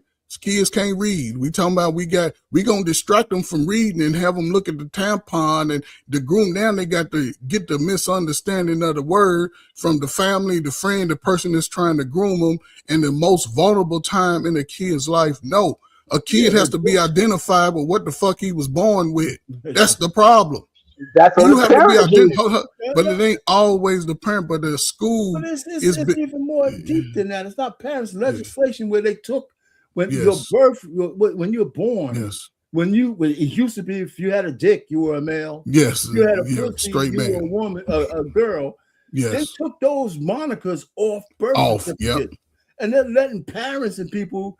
I'm gonna let the kid decide somewhere that by raising them that they're gonna. Or they grooming them that way. They grooming that child. I might keep it because it might be useful when I want to do chicks with dick shit. But my girl daughter just had a child, and they put female on there, so I don't know what's on the birth certificate. So I just put female on my daughter's passport. I don't know. We don't want those people. Come on, but y'all read some other people to be, I don't know, umbrellas and shit. Go be signs and We're shit. saying we really don't care one way or the other. Well, if y'all don't care, hold up. You better care because hold up. It is the thing. If you have a young person coming behind you, you better fucking care. And I mean by this because when that umbrella come up in your child's life, and then he wants to get flipped upside down. No, you better know what type of man or woman your seed is running up on out here. Come on, man. We ain't gonna let dogs.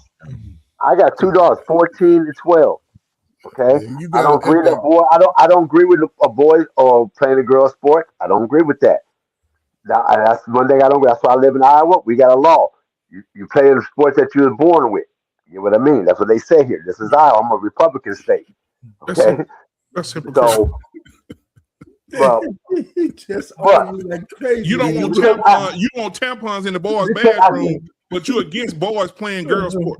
Because that's a whole different day. That's a whole different physical day. Let me go in this place and play basketball against your daughter and give her an elbow. I bet she's gonna fall down. But let my daughter go in there and both play. Y'all gonna fall down.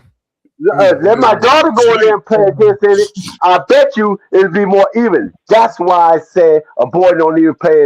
But hold on, John. But do you believe, John, if you accept one thing, everything else happens? It's Pandora's box. When you open that motherfucker, everything happens. So if you say if you're okay with tampons in boys' bathrooms, it's just a matter. You know what? It's a motherfucking woman. It's a motherfucking man in female UFC fighter right now that think he a female. And he beating the fuck out these women. Knocking their motherfucking heads off. There's a man in UFC fighting women right now. Fighting as a woman. He identifies as a fucking woman. Google it. Yeah, I know about the one that was boxing in the Olympic or something like that. I know about that one I know about that one that I know what you're talking about. I know about that one. And I know about the one that got the weight thing when a man went in and beat him too. I know about that. I do keep up with what's going on. I have no problem. What I'm saying is tampons, jump from tampons in the bathroom to, oh, I need to go have my dick cut off now. It's a whole leap, bro. You know That's what? what I'm getting at. I'm gonna say this. You know what, Coach Ferg? That's not no grooming. I got an announcement to make. I hope and pray that they open up the floodgates and everybody it's an equality for everybody. And I want to see some of these women who want to be men, who studs and out here playing. They got the damn football league where the girls padding up and want to fight men. I want to see a woman who thinks she a man. I want to see her line up as a receiver and do a cross across the middle of the field, across one of these motherfucking 32-year-old linebackers. That's what I want to see. I want to open up the floodgates. I want to be an expedition.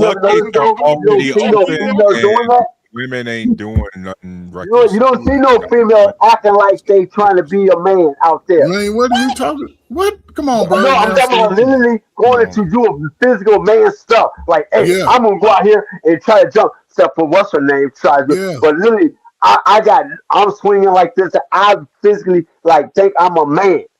You don't have a lot of females come out doing that. Yes, they do. No, you come on, man. Bro. Hold up, bro. Hold on. You live in you said Iowa, right? You can go in any. You can go in any urban neighborhood in the country with 200. I grew up in Chicago, Illinois. Oh, okay. So on the west side.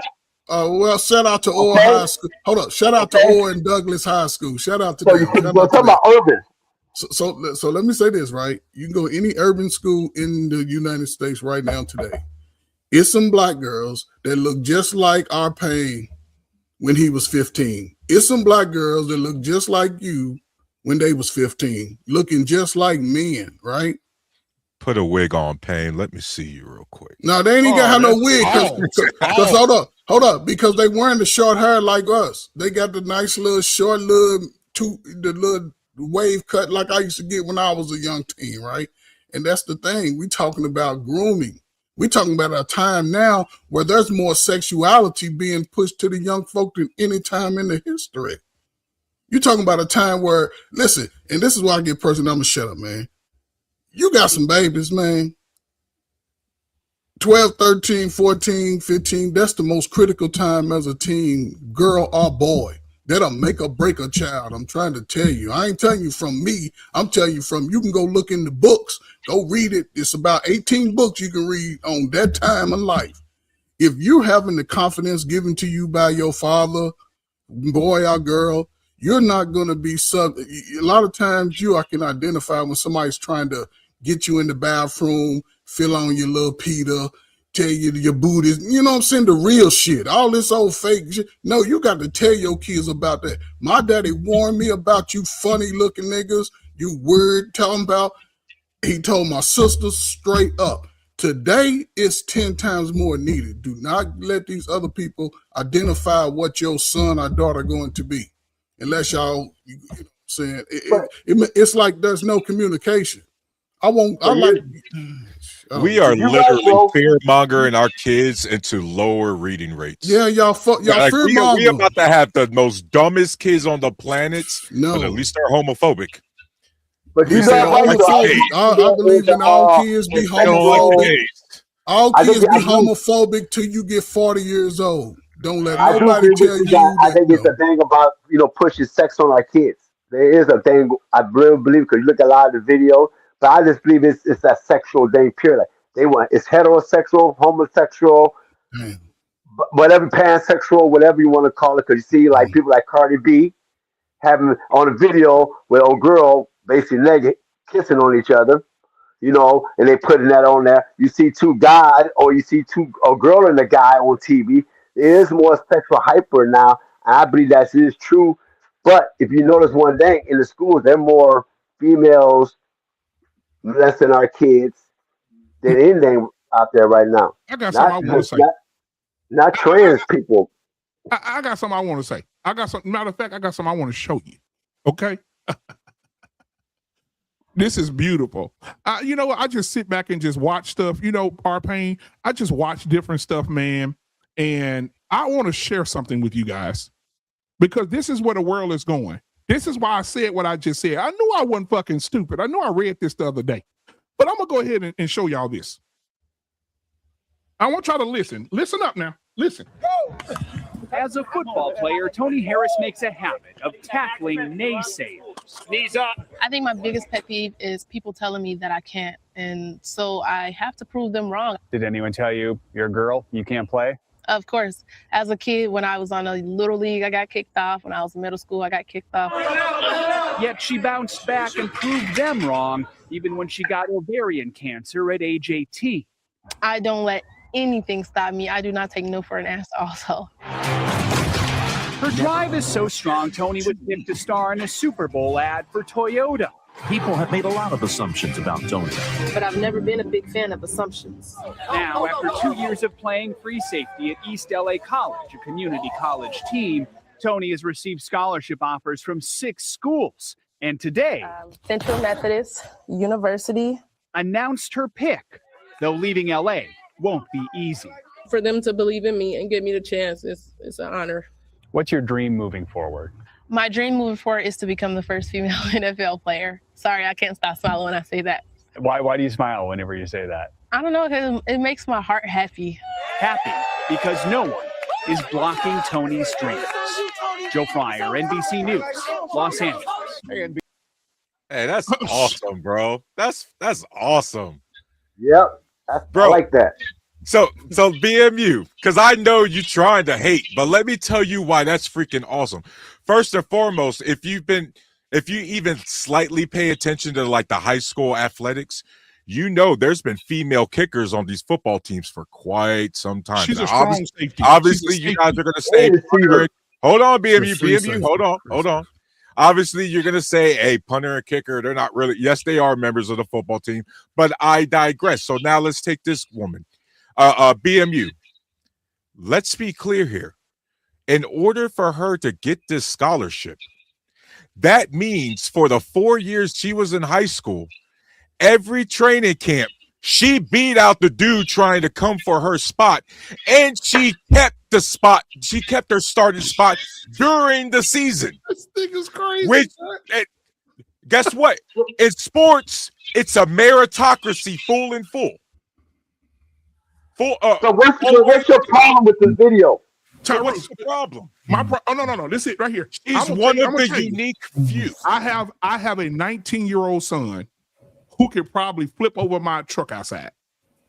I'm willing to call this young lady and have her go head to head with my boy.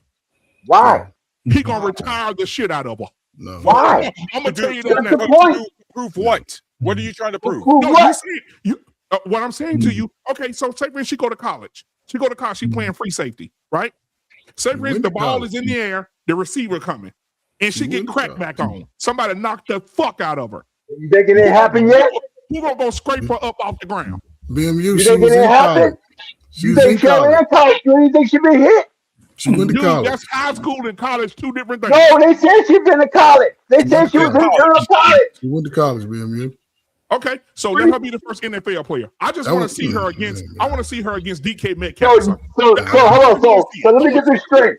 If she can knock down, if she can tackle collegiate athletes, that ain't gonna happen. She can absolutely demolish any one of us up here.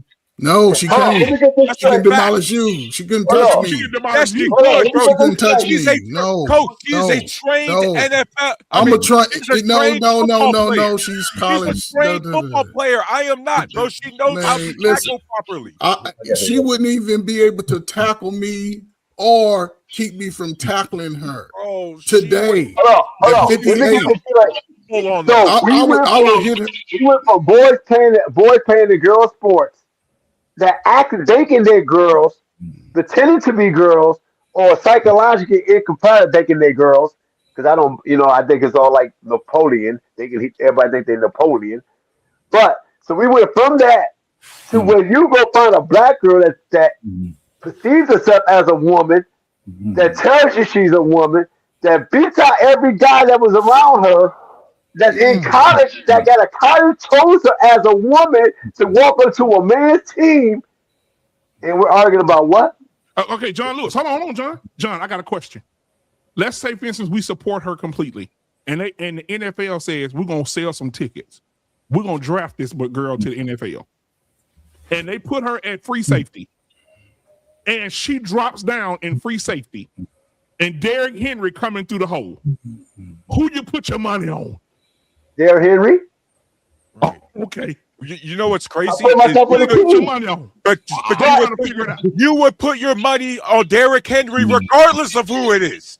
Thank you. This is his thing. This is his thing. Oh, Coach Bird, talk to these God, niggas. Okay, dang, with this, I would put him against the Bears. I would pick Henry against the Chicago Bears. I like this type of. I like this video, right? Because one, I look at where she started from. The fact that she was in that condition and was able to sort of gain momentum, gain great confidence about herself, and to go to that, I get it. Girls do like, and those be some of the best looking girls that like to play football. Usually they stop about Pop Warner League. They play 11, 12, in this critical age that they're going through, right? Some will identify as a woman and still get all the boys. Some will identify as I don't know, especially today, but it's that critical point. Some will get caught up in the girl on girl, boy on boy. But the fact that she overcame it, right? Now, here's why she would never, ever make the NFL. Never, ever, ever, ever, ever, ever. Because once she gets to the NFL, the guy that's positioned that she took, that she's going up against, he ain't gonna look over and say, "Oh, ain't she nice and sweet?" He gonna look to sort of dislocate her body, and a woman's body couldn't build that way and play that type of on that level. Absolutely not. Coach, we could be real clear about this. She wouldn't make it through the draft combine process. She wouldn't make it if she came up on me, she wouldn't tackle me. This is the thing. So that's what I'm saying. So why? So then why is the hype so big for this girl? Oh my gosh! Because it's the fact that BMU, she already overcame a whole bunch of shit already. And so it's like obviously BMU, you see we the all daddy? kind of know that Did you she's see not the going to make the daddy? NFL, but do you really want to be the one to tell her that after she just because BMU? Guess what? You was probably one of the same dudes who said she wasn't going to make it to college either. No. Yep. You get what I mean? And so now you risk. Now you become that you take that risk of damn man. Do I want to be wrong every time I doubt this woman? You look Somebody sad, was bro. wrong. I just know my son, bro. I'm just Oh, saying. and people know that girl, and she just a lot of people out to get there.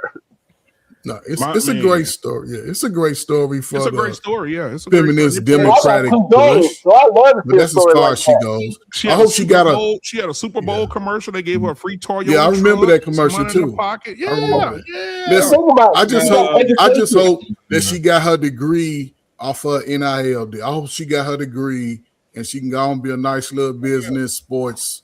Sit on down. Don't be trying to run out on the field. And at the end of Arpain, the hold day, on, y'all. I gotta get Arpain here. Arpain, what are your thoughts? Listen, man. Again, these are one of those things I don't like to argue about. Listen, the thing that I don't have a problem with is she makes no pretense. She's a woman. She could play the game, and if they let women play, and she's good enough, great. Now, I don't believe it's all meritocracy. There's some publicity in there, and there's money in publicity. That the guy that she beat out for that position, we don't know whether she was better than him. Marketing, probably, yeah. So I'm just saying, she's not going. If she could play the game and she could take some of the hits and blah blah blah, the world's not changing. I don't, because she's a woman in a man's sport. But she's not trying to be a man, right? She's a woman, right? So she probably got a separate dressing room. She got all this other shit. So, she could go as far as she can go. She's not going into the NFL. Nobody's right. Now, okay. Now let's move on. I mean, she didn't make it to a D1 school. She's not even in a D1 school. That tells you right there. hey, you could put her on the Olympic flag football team, though. Yeah, maybe. Yeah. But now do you see the opportunities that arrive just from her trying her ass off? Look at the potential match. You know what I mean? And again, Payne, I like I said, she's not. We know she's not going to make the NFL, right? But still football. You still got to know what the hell you're doing on game day, bro. And she clearly proved that. You know what I mean? Well, you know, and I want this for our Payne. Our Payne, this is for you. Because we're gonna move on to this right here. All right. So we're gonna move on to this. I want y'all to explain this to me. It's taxpayer-funded sex changes for prisoners. This ad is paid for by Donald Trump's campaign. So does Kamala Harris support taxpayer-funded gender transition surgeries for prison inmates in the United States? Let's verify. To get the facts, we went to a questionnaire by the ACLU, Kamala Harris's 2024 presidential campaign platform, and the Federal Bureau of Prisons. This claim stems from 2019 when Harris originally ran for president. At the time, she voiced her support for funding transition-related care, including surgery for transgender prison inmates. In 2019, she also filled out this candidate questionnaire from the ACLU. One of the questions asked if, as president, she would use executive authority to ensure transgender people who rely on the state for medical care, including those in prison, would have access to comprehensive treatment associated with gender transition, including all necessary surgical care. As you can see, Harris answered yes. In the U.S., there are more than 2,230 transgender people incarcerated in federal prisons and nearly 5,000 transgender people incarcerated in state prisons. Today, Harris's 2024 presidential platform does not mention gender transition surgeries for prisoners or transgender people at all. It does, however, say she will fight to pass the Equality Act to protect LGBTQA+ Americans in healthcare, housing, education, and more into law as president. So while it is true that Harris did once support transgender surgery in prisons in 2019 when she ran for president, right now her team says she's not running on this or proposing it. So we are going to give this a needs context. And once again, this is just a look at what she has said and done during her presidential campaigns. Explain it to me. So this was a questionnaire from the 2020 campaign season. Okay. One of many questions I was asked, and not only did she not ultimately campaign on that with 2024, right? It wasn't a thing. Now, let's be clear on the axis. We're going to ask, well, do you support it or not? No, I don't support it. Should she have supported it? No, but that's just one thing. That's my thoughts. Yeah, listen, the fact that she didn't campaign on it doesn't mean that she wouldn't try to enact it when she became president. There we go. I mean, there's nothing to say that, you know, it's just smarter politics to know what the kind of shit that you can campaign on or not. For example, Trump had a lot of good shit that he said he was running on, but he didn't run on this Iran war, right? That's the one thing he didn't run on, right? I didn't know he was going to do this because I'm tired of America being at war, right? But he said all the other shit that he said, I agree a lot of. I say, most of the shit that he was talking about, I agree with, and he enacted a lot of that stuff. And you know that you didn't need extra legislation to close the border. You just needed somebody with the will to do it, and he did it. He just say, Border Patrol, do your job. You know, and so I'm just trying to say, and that's just one example. So, you know, so when politicians don't run on something, that doesn't mean they don't believe it. She already said what she believed. She was just smart enough not to fucking say it when she was running. So, I mean, listen, I don't have a problem with Kamala Harris running on the stuff that she's got to stand for something, right? It's just something that I wouldn't vote for. You know, and I just have a jaundiced view of people like her, you know, cosplaying as a black woman and all that kind of stuff. You know, so I can't vote for the liberals anymore. I did it. I voted for Hillary Clinton, by the way. I didn't like her, but I was still believing the bullshit that they were talking about Donald Trump. And I'm from New York. This guy used to hang out with all the brothers, man, and rappers, this and that. He put money in Jesse Jackson's campaign. He funded Al Sharp bobblehead, fat Al Sharpton, That's before he became the bobblehead Al Sharpton. And, you know, all of that kind of stuff. I mean, real racists don't do shit like that. And Joe Biden is more racist than Donald Trump ever was. He was the one standing on the steps of the high school saying, we can't let these niggers in here. He was the one doing eulogies for the Ku Klux Klan master. He's the one who re-assaulted Anita Hill in the well of the Senate. I mean, listen, he's the one who put his elegant hatred for black people in the fucking crime bill. Was one of his best speeches ever. You know, and so I'm just trying to say is, you know, we gotta stop looking at this. They forgot about that crime bill, R-Pain. Yeah. No. Then you got Donald Trump that said, he wanted to execute black people. John, hold on, John. We gotta stop. We gotta stop start this, John. The man, stop this, John. Everybody know that Donald Trump took out a newspaper clipping and put it in the paper, said they should execute them 6 boys for raping that girl, right? No, did you read it? Did you read that? Hold on, that's what I'm finna say, R-Pain. If you read it, because black, that's what they say. If you want to keep something from a nigga, put it in a book. Right. Well, I read, so if you read, I ain't talking about you specifically. I'm saying in general. R-Pain, can you tell him what it said? I didn't get all the detail. I know it didn't say what everybody was saying. Exactly. It don't say nothing about it. It did, and he admitted, and he even said it. And also, what about all the time he didn't let black people move into his building with their proven? Here's another thing. The Central Park 5, right, were prosecuted in New York City by a Democratic attorney general, a Democrat mayor, and Donald Trump was a private citizen. Yep. He could think of anything. He wasn't making legislation. He could do anything he wants. And so just because you're private citizen, hold on. Hey, everybody, hold on, stop. On that ad that Donald Trump took out, and I quote, "Bring back the death penalty, bring back our police.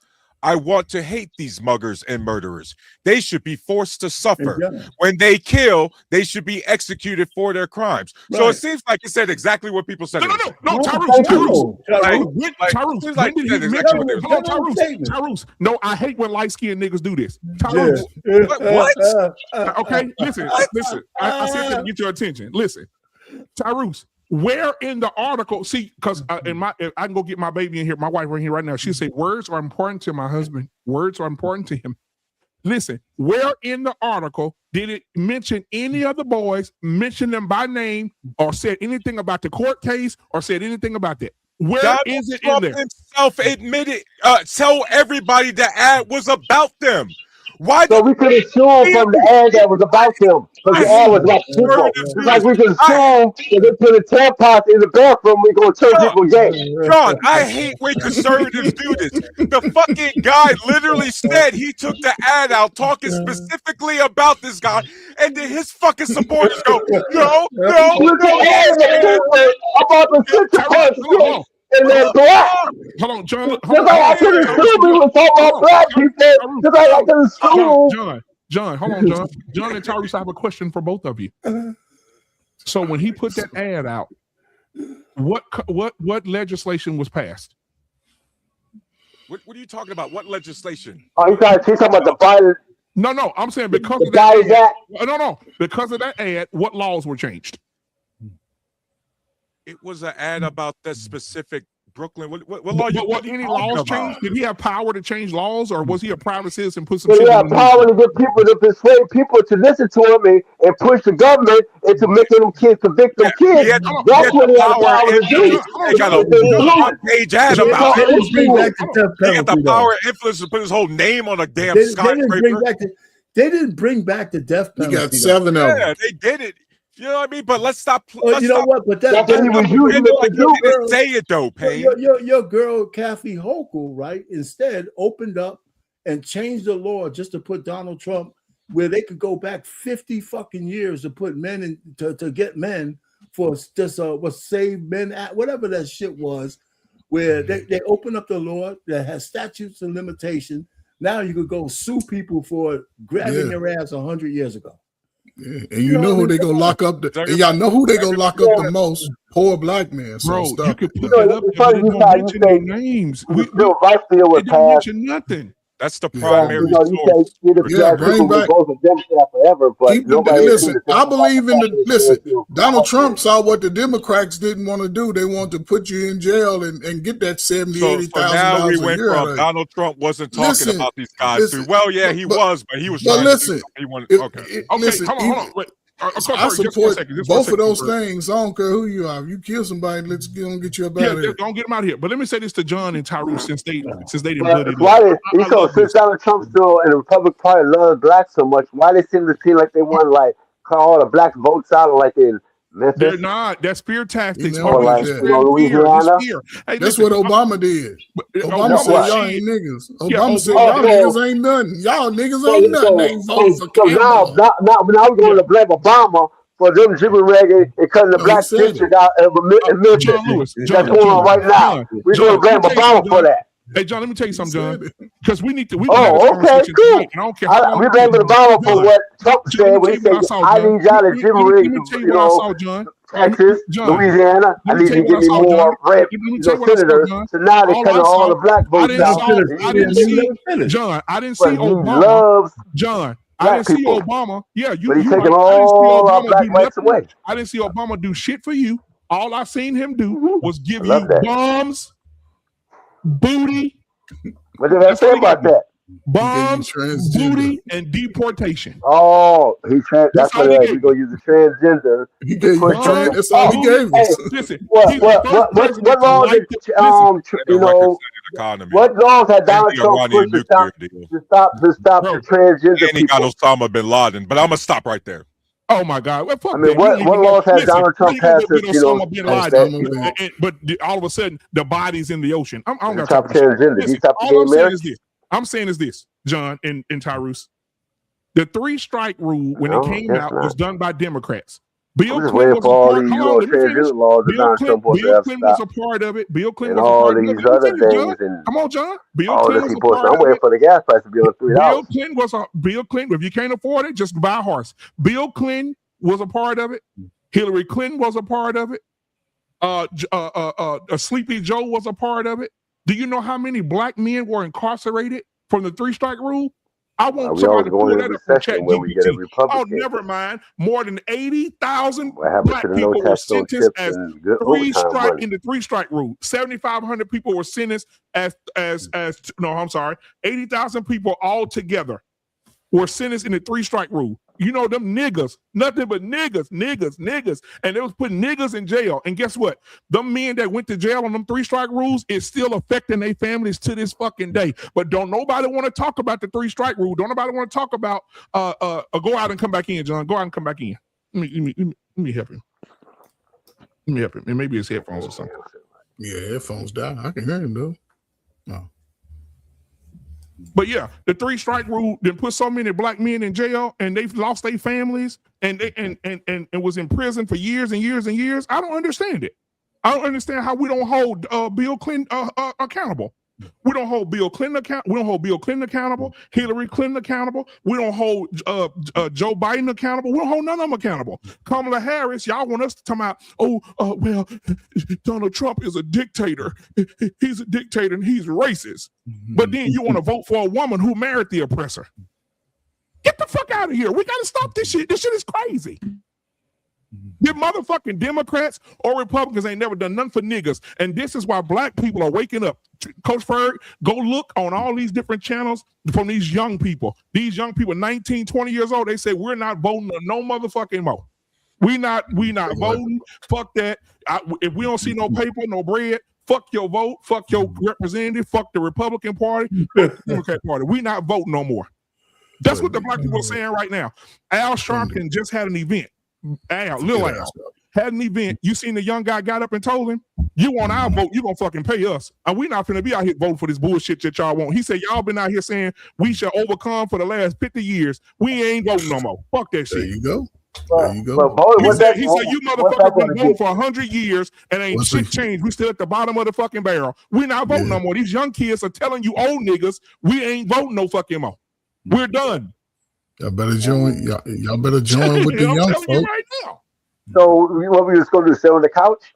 No, you get out there and vote, John. with What I'm telling you is, everything that you and Tyrese may be standing on right now, it ain't gonna matter in 10 years. These fucking kids are saying they're not gonna vote for nobody. They say fuck everybody.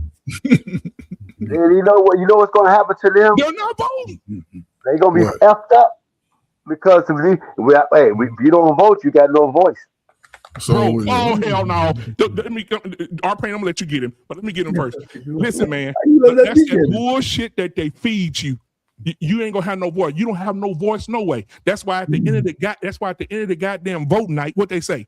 What is the college say about the vote? What did they say? That's what matters. But you only get the college election for your people by the power of the votes of each state. So so that's how they go there. Sir, I'm gonna ask you and Tyrese a question. Go on social media, TikTok, Instagram, anything you want. And I want you to search young people saying they no longer will vote. And they're in droves. And they said, we want checks. We want to see change. If we don't get no money in our pockets, fuck you and fuck your vote. Oh, my God. The demographic that since our nation's founding has always had the lowest voter turnout is on social media saying they're not going to vote. Oh my God! So why does the vote matter then? That's the point, bro. Young people, it don't matter. It don't matter. The vote didn't matter. Why are they trying to take it from you? Tyrese, I'm asking a direct question, Tyrese. Why are black people still voting when the turnout is so fucking low? Why does it matter if we vote? Well, it matters if we vote if the turnout's high. You guys got to understand whether take the political names out of it. Your low voter turnout automatically helps your opposition, right? So whatever, again, take the political party, whatever your leaning is, right? If your side, if you know you have numbers, but your side doesn't like showing up, then now the only way for you to have representative in government is you have to hope the other side is just as complacent as you are. That's literally all you can do when you don't participate. Right. And so this is why a high voter turnout is so important. Right. And but we also have to do a better job with teaching our American people, again, like your federal elections, the state elections are far more important. They are. I agree. Like, like everybody, knows the president, or everybody will know some random congressman in Texas or New York. But BMU, so many people don't know the name of their mayor or the school treasury, right? Or the tax treasury. Votes, but how does those votes matter? Like, okay, take my state, for instance. Take Louisiana, for instance. Everybody voted for the governor. Everybody voted for the chief of police. Everybody voted in the local elections. Guess what? 3 people, governor, lieutenant governor, chief of police, all indicted on federal felonies. And they're all Democrats. They're all fucking Democrats. And these young people went out and voted for these motherfuckers, and they're criminals. Bro, and guess what? There's been other Democrats, as you know of, who've also been under indictment, just like there's been Republicans around other states that have also been under indictment. BMU, here's what sucks. We have 50 states. So sometimes we like to spread the corruption around to every single state because we saw this one state completely jacked up. Right. And so, like, for example, I know most of us probably aren't from like the New England area, but for the most part, man, you don't be hearing shit about them states up there. You get what I mean? Because they got they got pretty much functioning states. But you know why though? But coach, you know why you hear about the Louisiana and the Alabama and the Mississippi? Because the healthcare is ranked 49th. The education is ranked 49th. The infrastructure is ranked 49th. Yes, that's all true, right?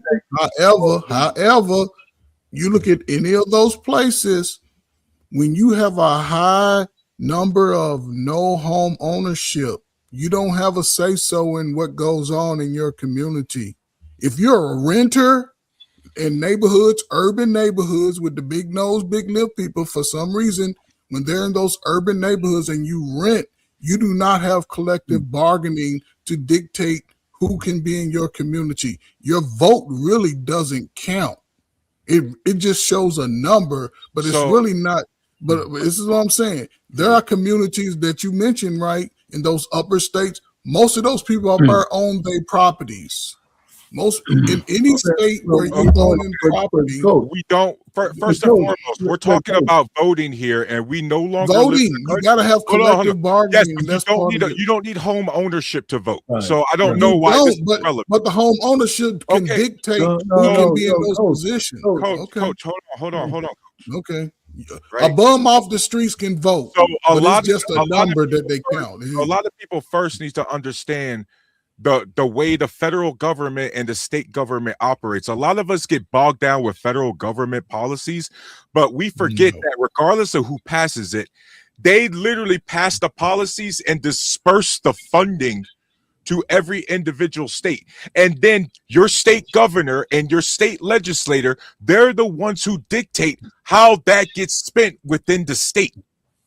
Right? The state governor or the state legislator is the one who determines whether or not police traffic cameras get put up on your street or not. Right? That's not the federal government's responsibility.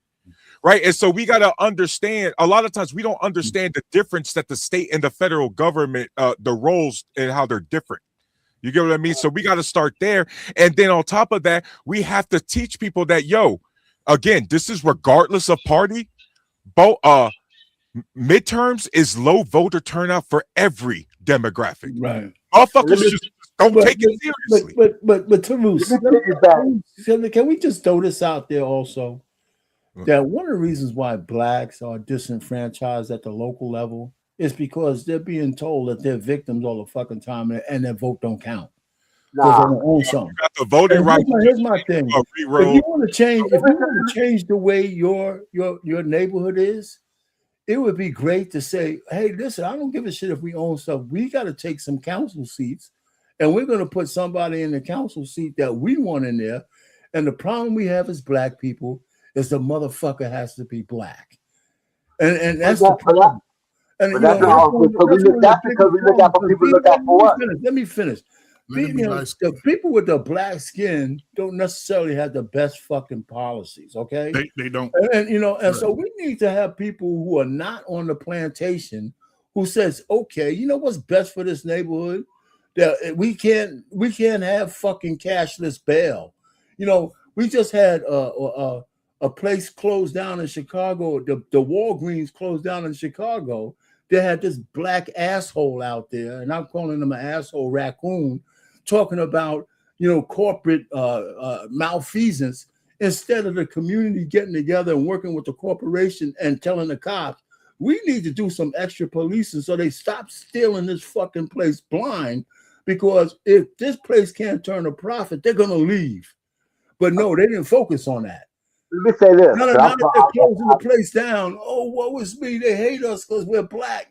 And we need to stop that. We need to have the action out there saying, you want a store in your neighborhood, you, the neighborhood, have to protect that asset.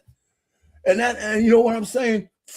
You got to focus on protecting that asset, because if they leave when they have the rights to leave, if they can't turn a profit because they're robbing the place blind, then the leadership in that community has failed you.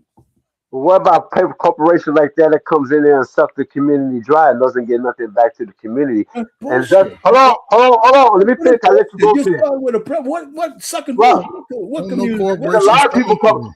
There's a lot of. Like I said, I live in Chicago. I grew up there. I'm 53 years old. How did Walgreens suck the community? Okay, and you have a lot of people that comes in our community that own liquor stores, own other stuff that doesn't put back the community. And then how do Walgreens suck the? That's not a major corporation, though. That's okay. Walgreens. What the Walgreens do? Hold on, but that's what Arpain was saying. Walgreens. Libertarian, I appreciate that. Walgreens Federalists gave up the Bill of Rights. I got another one up there too, Arpain. Hold on, y'all, just a second. The lunatic libertarian says $4.99. Thank you again. He said, read or listened to the Federalist and the Anti-Federalist papers, this situation was predicted by the Anti-Federalist. Thank you for that. I think, but I want to say this real quick. Anybody on this panel, I want to have an honest conversation with you, and I'm gonna let y'all cook. When was the last time, John, you ordered something off of Amazon? What, 2 days ago? Yesterday? Tyrus?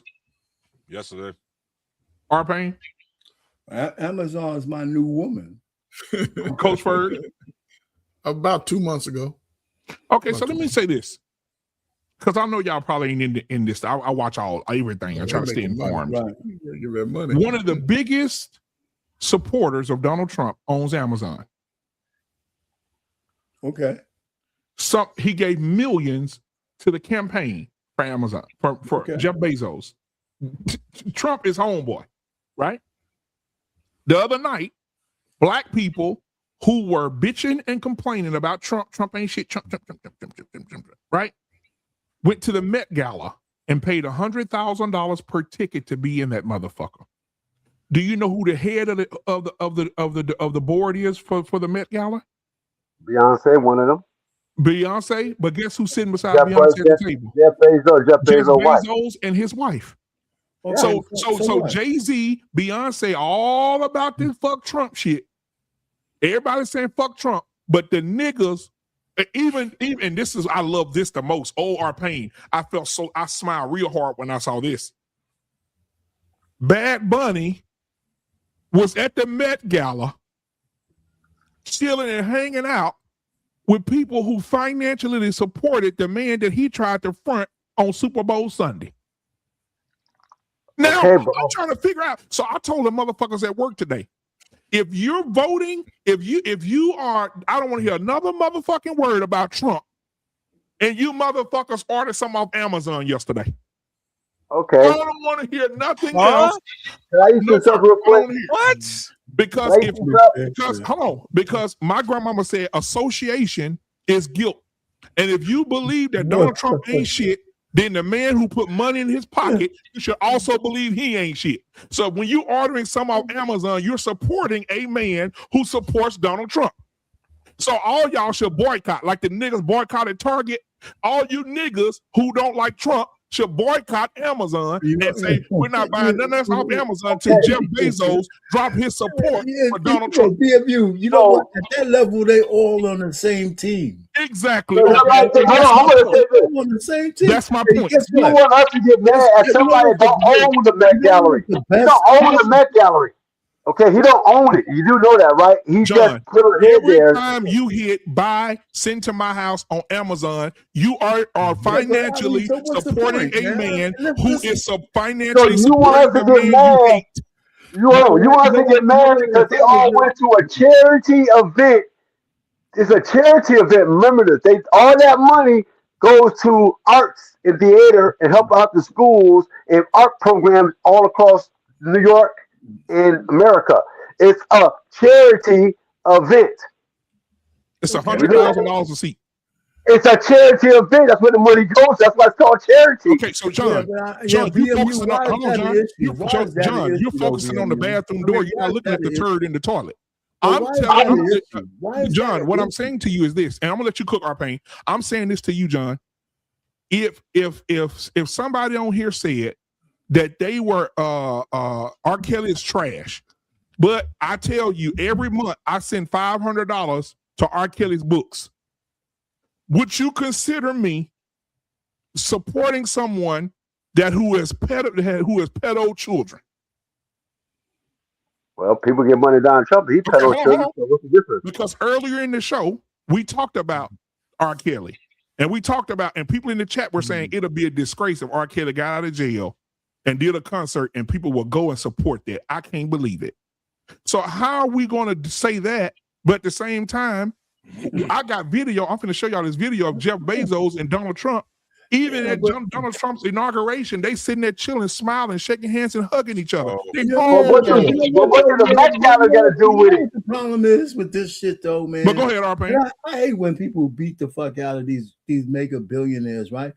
He probably employs 200,000 people. Yeah, Exactly. You know what I'm saying? Listen, all I'm just trying to say is at that level, they all are on the same team. They go to the same clubs.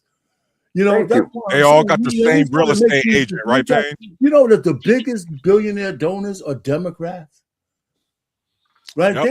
The biggest billionaire donors are all liberal Democrats. They're not all of them, Payne. I said the biggest ones. Yeah, 90% of them. Okay, Let's say 90% of them. It's not. We all know. We all know Amazon. But our Payne, that's not the point. We all know Amazon. Jeff Bezos. We know he's paid all the payoff. You gotta let people finish saying what they're saying. You'll get your turn. I try not to cut anybody else off. You know, I'm just saying these arguments are not good ones. They're just not. You know, our Payne, but you're missing the point. The point that I'm making is I'm all for it. I'm not against it. I'm saying for the people who sit up and trash Trump every day. You cannot sit up and trash this man every day and then go buy shit from his homeboy. Yeah, Go but buy $200,000. Because one's an elected official and the other's a platform. Now you recognize the difference. See what I'm talking about? See what I'm talking about? Well, BMU, because I'm I try to listen to your some of these arguments in good faith, and a better comparison would have been, hey, if R. Kelly, if you found out that your favorite, Virgin Records or whatever, and R. Kelly did what he did, and Virgin Records didn't drop him from the label after he went to prison, and you was still using it, would that be a problem? Yes, absolutely, because you're still financing that. The Met Gala has been around since 1948. I'm not talking about the Met Gala. I'm saying, but that's what you're linking to. No. That's what you tried to link everything to, is the Met Gala. The Met Gala as a platform has been around since 1948. It will be around before Jeff Bezos. It will be around after Jeff Bezos. Right. So then to try to punish the Met Gala based on what they're associated with at the time, that's not. So let me ask you a question. Do you know that some black people boycotted the Met Gala because of Jeff Bezos? No, they did not. Hey, bro, if they did, that's their right. If they did, that is their absolute right. Majority of the people boycotted because they were boycotted to the fact that billionaires are going to this show when people out here are starving and dying and gas. That's what they allowed people protesting was. Agreed. That was the BMU. That was the biggest protest going on at the Met Gala. Was everybody protesting all of them? Yeah, and it was about how it was about the Gilded Age and how out of touch these billionaires are compared to the rest of the country. You know who Jennifer Lewis is? Yeah. Jennifer Lewis, go look it up. Jennifer Lewis did a video yesterday on the Met Gala, and she gave you a list of all the black people that didn't support it and boycotted it, and she congratulated them and said, we don't fuck with Jeff Bezos because that's the homeboy of the fucking dumbass president that we have. And she said, we don't fuck with him. She said, secondly, how much fame do you need? She said, because half of y'all made videos talking about Trump and how stupid he was. How much fame do you need to go chill with his homeboy who is the head of the board of the Met Gala? Was it Tali T. Henson? Was one of the black girls? Yep, Taraji, Jennifer Lewis. Oh, she said, I seen her interview. She said that she didn't want to go. It wasn't because of Trump. It was the fact that she synchronized with the people. And I can put an article up. Not Taraji. I don't fuck with Taraji. I'm talking about Jennifer Lewis. I don't fuck with Taraji. I know, but you said about black people. And I said, yeah, you know what? Just because these people got names don't mean they're not assholes, okay? You know, I mean, Jennifer Lewis don't want to, because he's associated with Trump. I got this and that. The more black people who close off a whole segment of their opportunity to see what's going on, the more sad it really is. Do you know what I'm saying? And as black men, not y'all, I'm talking about me. If black men really want to make a sea change in this country, we're the ones that are supposed to lead the whatever left of our community off the Democratic plantation. And not that we all have to become Republicans. I'm not saying that. We need to make our votes part of the franchise again, based on who's offering us the best American policies that raise the ships in the sea. Okay, right? Where should we go? And we already have receipts that this fucking Democrat black shit has not done anything to move our fucking needle for over 60 years. And here's my thing. And when people give me shit, right? I lived in Spanish Harlem. I lived across the street from a park I couldn't go into. I've seen all kinds of shit, and I go back to some neighborhoods, and this shit is probably worse because at least back then we had neighbors who could tell you to get the fuck off the street. Now you don't. We got our marriages are gone. Our deletion eugenics program is at an all-time high. We've been 13-14% of the population for years, 80 years. Yes. And with it's the not like abortion, we don't stroke each other. So I'm just trying to say that the Democrats have put us in a pickle. 92% of our black women are lost. Yep. They hate us. Okay, well, what part should we go to? Politically lost. None. Politically lost. Why are the Republicans done for? Why are the conservatives done for black people? But we just had 21%, 22% of black men this last election move off the plantation. And I did the numbers. If all of us would have voted Democrat, Trump would have still won. What about the people that didn't vote? But it still wouldn't matter. They're not going to vote. It don't matter. Listen, y'all didn't put the number in Trump would have lost. No, he added up all the numbers. They're not going to vote, John. Get over it. They're not voting no more. They tired of y'all old ass niggas. And I ain't saying y'all. I'm saying these young people tired of old niggas. Coach Ferg, tell them they tired. These young kids don't want to hear. What you talking about, first of all, is a no check, no vote thing, which I know about the movement. I'm very good at that because I do keep up on political things. It's called no check, no vote movement. Exactly. And what he is talking about is ludicrous anyway. Okay, and it's been proven over and over. He just talking out of it, that pastor. Second of all, when you talk about the Republican Party, what have the Republican Party, and we ain't gonna go back to always after to the civil rights bill. We're not gonna go back to 1960s to pick on something that 40 years that the Republican Party has done for the. Let's go back to 2024. Yeah. Okay, let's go back to 2024. What? They closed the border. I keep on black people, man. No, stop. You asked, and I'm telling you. Exactly. Hold up, bro, guys. Lunatic Libertarian. Read it for me. Read it. He got $5. Thanks, Lunatic. You will need to restructure the current process to get on the ballot. The D's and R's structured the system to remove competition. Lunatic, I absolutely agree. This is why ranked choice voting is highly important, because then you could transcend all that crap. Then it is based on who's actually the best and who got the majority of support on either side.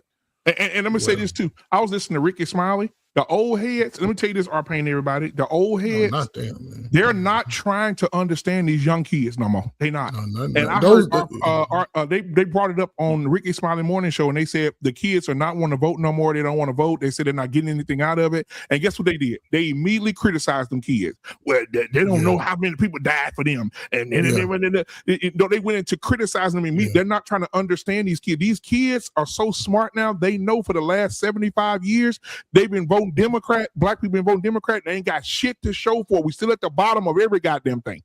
Yeah, I think what the connect. The other thing too, there was 6 times since 1960 where the Democrats had the presidency, the House, and the Senate, and a more favorable Supreme Court, and they did nothing. Nothing.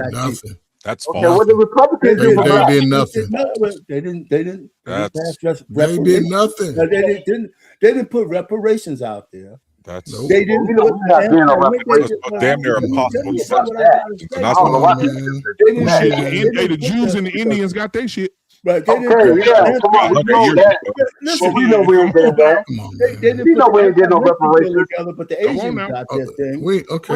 Hey, let's keep it real. There's just more government programs. Period. Right. Our families are more fractured than ever before. Yeah, I do agree with. It's undeniable. I do agree that we need to start all kind of programs.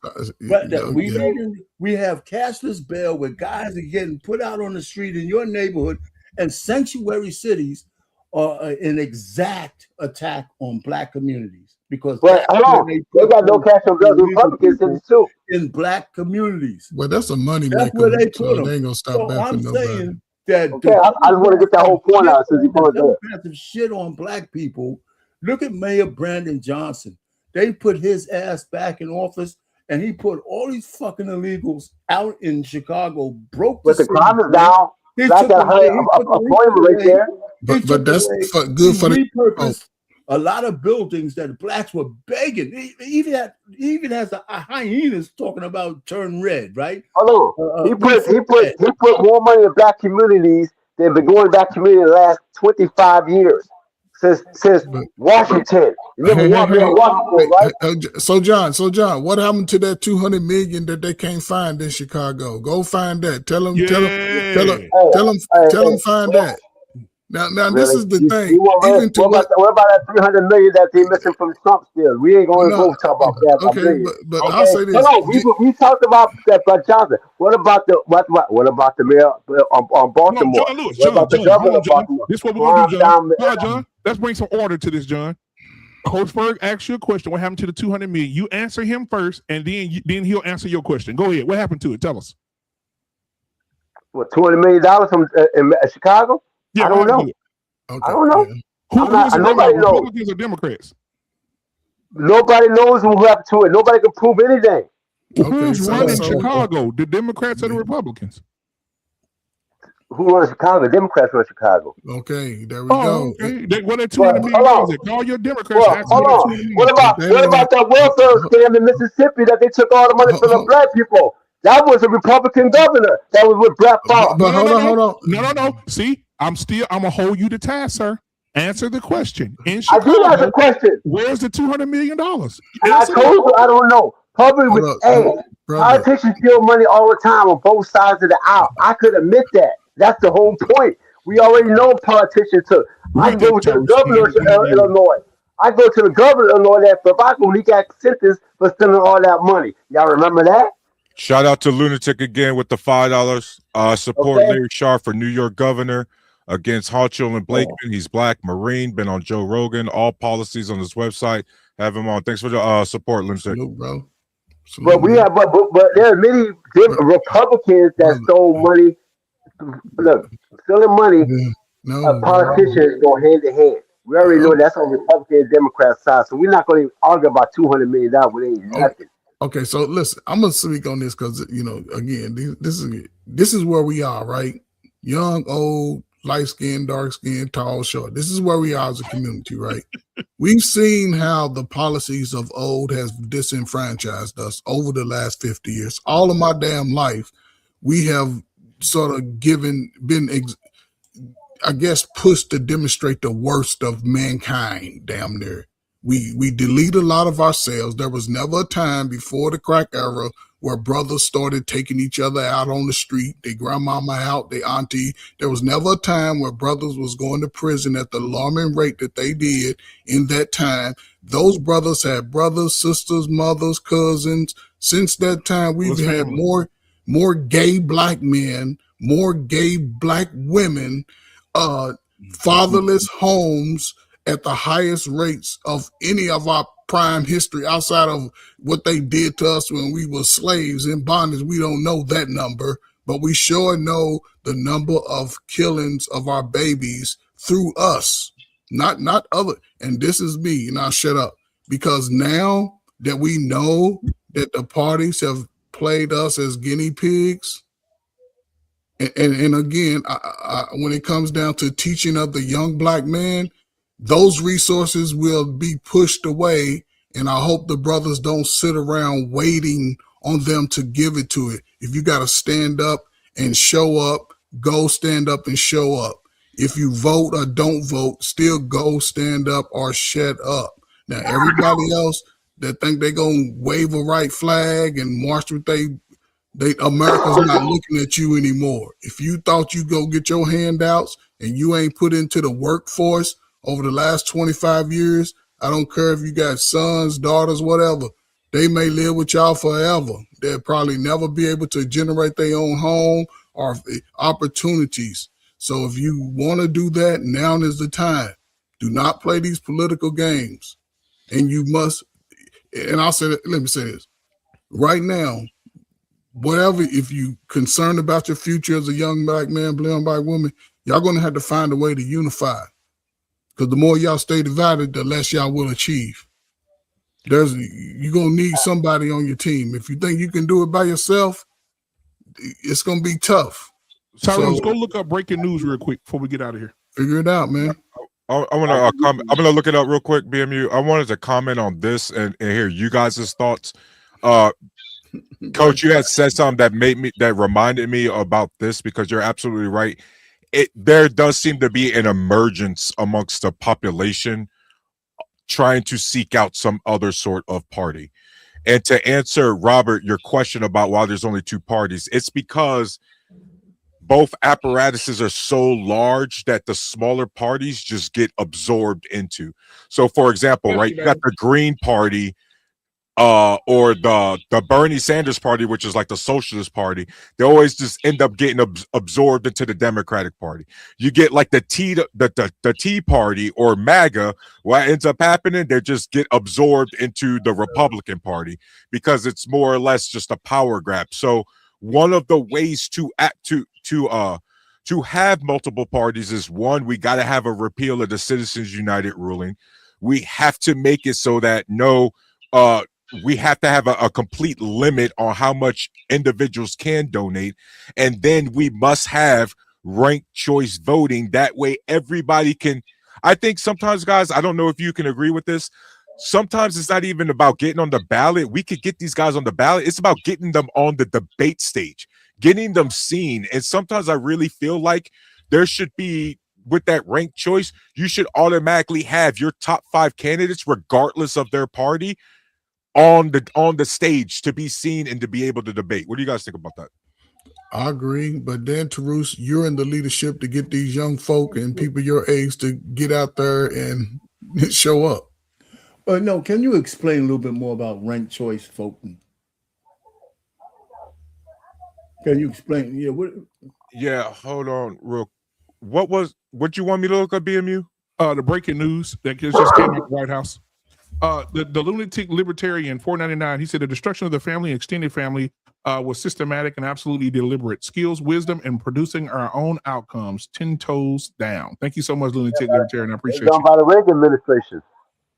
They started doing that back in the Reagan administration after Carter got out. Try to go to CNN or New York Post or. But I do agree with you. It's everywhere. I think black people, we do need our own kind of more stronger party. But when you look at the situations, there's nothing the Conservative Party really have done. If you even look at a representative of a black people in the Conservative Party in office, you don't have many, I think 2 senators or 1 senator. And I think that Tim Scott, and then the other one is the other black guy from Texas, I believe. The other bald-headed black, or is he a representative? I can't remember. He liked to wear those cowboy boots all the time. You probably know what I'm talking about.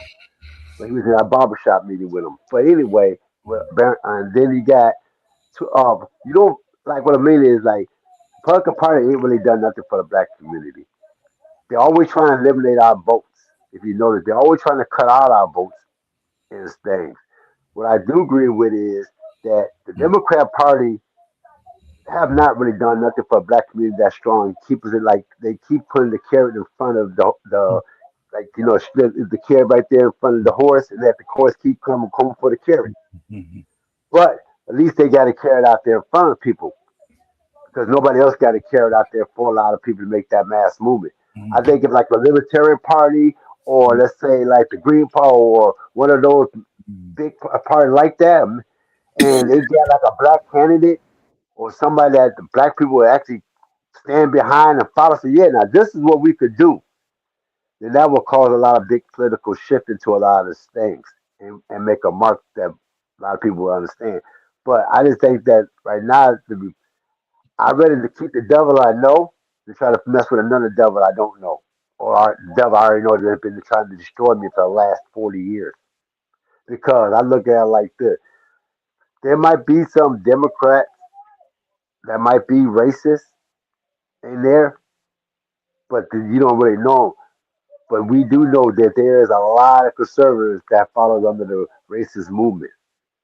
They're part of the Conservative Party, like the Proud Boys and people like that, KKK, all those different groups out there. They follow one party, that is the Republican Party. And I look at it like this myself. why am I going to follow a party and give a party of power that got people in there that want to physically destroy me? Did you know that the KKK main? I know. We already know. We already know that. But we talking about right now. So right now. You're just right talking. now. No, we're talking about people out there right now. It's the same thing. That's who they.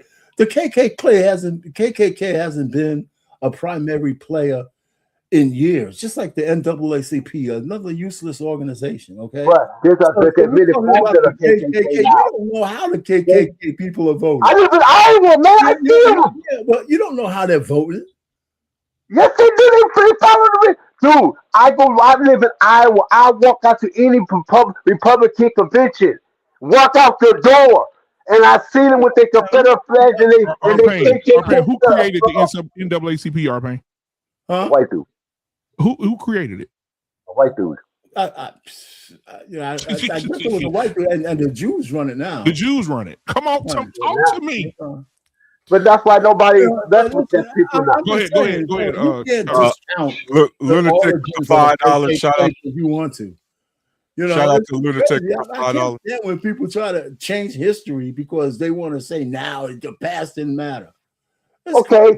Just because the Democrats started the KKK back in 18,000 years ago, the people right now are the people right now that are following me. Racists in the Democratic Party is just absolute lunacy. Okay, when I see guys, hold on. $5 shout out. Whoa! So now you go too far. Ross Perot was the last third party on the debate stage. They knew to never allow another. Haven't seen one since. He almost took it. Absolutely agreed. Lunatic again. Shout out to you for the $5, bro. And real quick, Arpain, before you guys continue, I wanted to let you know what the ranked choice voting was like directly. In instant runoff voting, if a candidate wins a majority of first preference votes, they are the winner. If no candidate wins a majority of first preference votes, the candidate with the fewest first preference votes is eliminated. So first, before I continue, guys, that's basically saying, let's say you got 4 people on the ballot, nobody wins an outright majority, the lowest person on the totem pole gets out and they run the numbers back. I got you. Right. So the ballots that rank the failed candidate as their first or highest choice, depending on the round, are then reevaluated and counted as a first preference ballot for the next highest ranked candidate in that round. And so it just goes until one of the candidates win an outright majority. Gotcha. And so I think in some states they have it where between each round you got to go back and debate. You know what I mean? Don't Georgia got something like that? We had to do that runoff because the third candidate didn't have enough, and the other two had a runoff because there was no clear winner, and they had to do a runoff or something like that. With that, they did that. Certain what else you got? Go ahead. What else is happening, man? They just released news on every news broadcast in the world that they have proof, pictures, and videos that have leaked, and they say that the aliens are real. Oh, I saw that. It's breaking news right now. They put it out there. That was funny. The Associated Press, the fucking the Washington Chronicle, the White House, CNN, MSNBC is every fucking where right now. They said a 4 foot tall. They got pictures of the motherfuckers. Yeah, they got their spaceship. Pull up some of those, bro, because so far the only picture I see, the only picture I saw was like this black and white one, and it was like a body bag, and I was like, that could be anything. Hold on, I'm pull it up right now. It said the Pentagon releases initial batch of declassified files detailing UFOs. That's on CNN. The AP News says bright lights and hot orbs, UFO files shed light. On Truths, Fox News says Trump admin administration releases highly anticipated files documenting UFOs. Extra ET Life, BBC declassified footage shows this. New York Times, 5 notable moments from From the alien existence, the Pentagon releases, MSNBC says the Pentagon releases UFO files, watch the videos, never before seen alien footage. Yeah, okay, you got I got the video. I want to see it. I got the video right here. Oh, you looking at the video right now? I was going to pull it up too. I'm watching on CBS. It's Fox. This is crazy. This is a nice preamble to the X-Files, man. You know, bring that shit. That's what we talking about.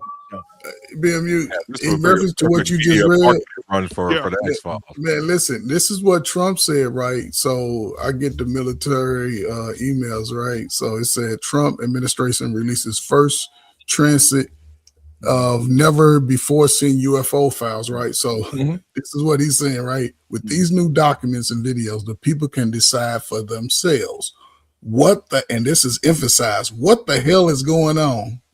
Trump wrote, and have fun and enjoy. That's coming from the president. Yeah, that shit's crazy, man. What do y'all believe, Israeli? Listen, man. Anything to keep the straits of Hormuz off the TV. Yeah, but he just telling people the fairy tale is over. That's all he telling y'all. The fantasy land is over. This is real life, Americans. Bro, can I ask y'all a question though? Real shit. If we gonna lighten the mood, can I ask y'all a question like on some real shit though? Yeah. Like, what happens if we do end up with some like Independence Day type shit, like mothership type shit? Oh, we're screwed. In real life, bro. We're screwed. We're screwed. Just think about BMU. Everything you know, or the limited knowledge us at our level know about space. A big ass ship like that being able to traverse interstellar space, right? Cover the sun. We ain't got shit for that. We ain't got nothing over for all we have for it is bacteria and germs. Yeah, you know what Steve Hawkins said? Steve Hawkins said, "I will not probably be alive when they come." He said, "But when they do come, they will be the boot, and we will be the ant." Yeah, I believe it. Everybody should go see the 3-body problem on Netflix. Well, listen, I'm gonna say this. What is it? 3-body problem on the 3-body problems. Yeah, 3-body problem. It's hold on, let me look that up right now. What's up, Coach? I don't. No, I don't believe in any of that alien shit, right? Because then when you think about it, because they say our technology is 10,000 years advanced before ours. So why do they need to come down here and walk and be amongst us when they can just blow us up from the clouds? But anyway, I got a friend that's in NASA. He said they never found nothing as far as space as they've been able to go. He said it's nothing confirmed, nothing serious. So I'm like, cool, let people believe it. And that was years ago. So he's like, they ain't never really found them. But people, listen, go watch some Close Encounters of the Third Kind. Go watch all that shit. It's great for entertainment. But hey, now I'm gonna tell you something, Coach Ferg, though. Now, if we're thinking logically here as men here, I want to say this, and Tyrese probably could co-sign on this. Dude, we have to be seriously ignorant as a human race to believe that we just this big old blue ball in the middle of the sky. And ain't nothing else out there fucking around. We got to be dumb than a motherfucker to believe that. All those planets and stars are just for decorations like a Christmas tree. Yeah, they're just decorations. Like and I want to be clear to everybody here, y'all know that I'm agnostic. I'm not religious.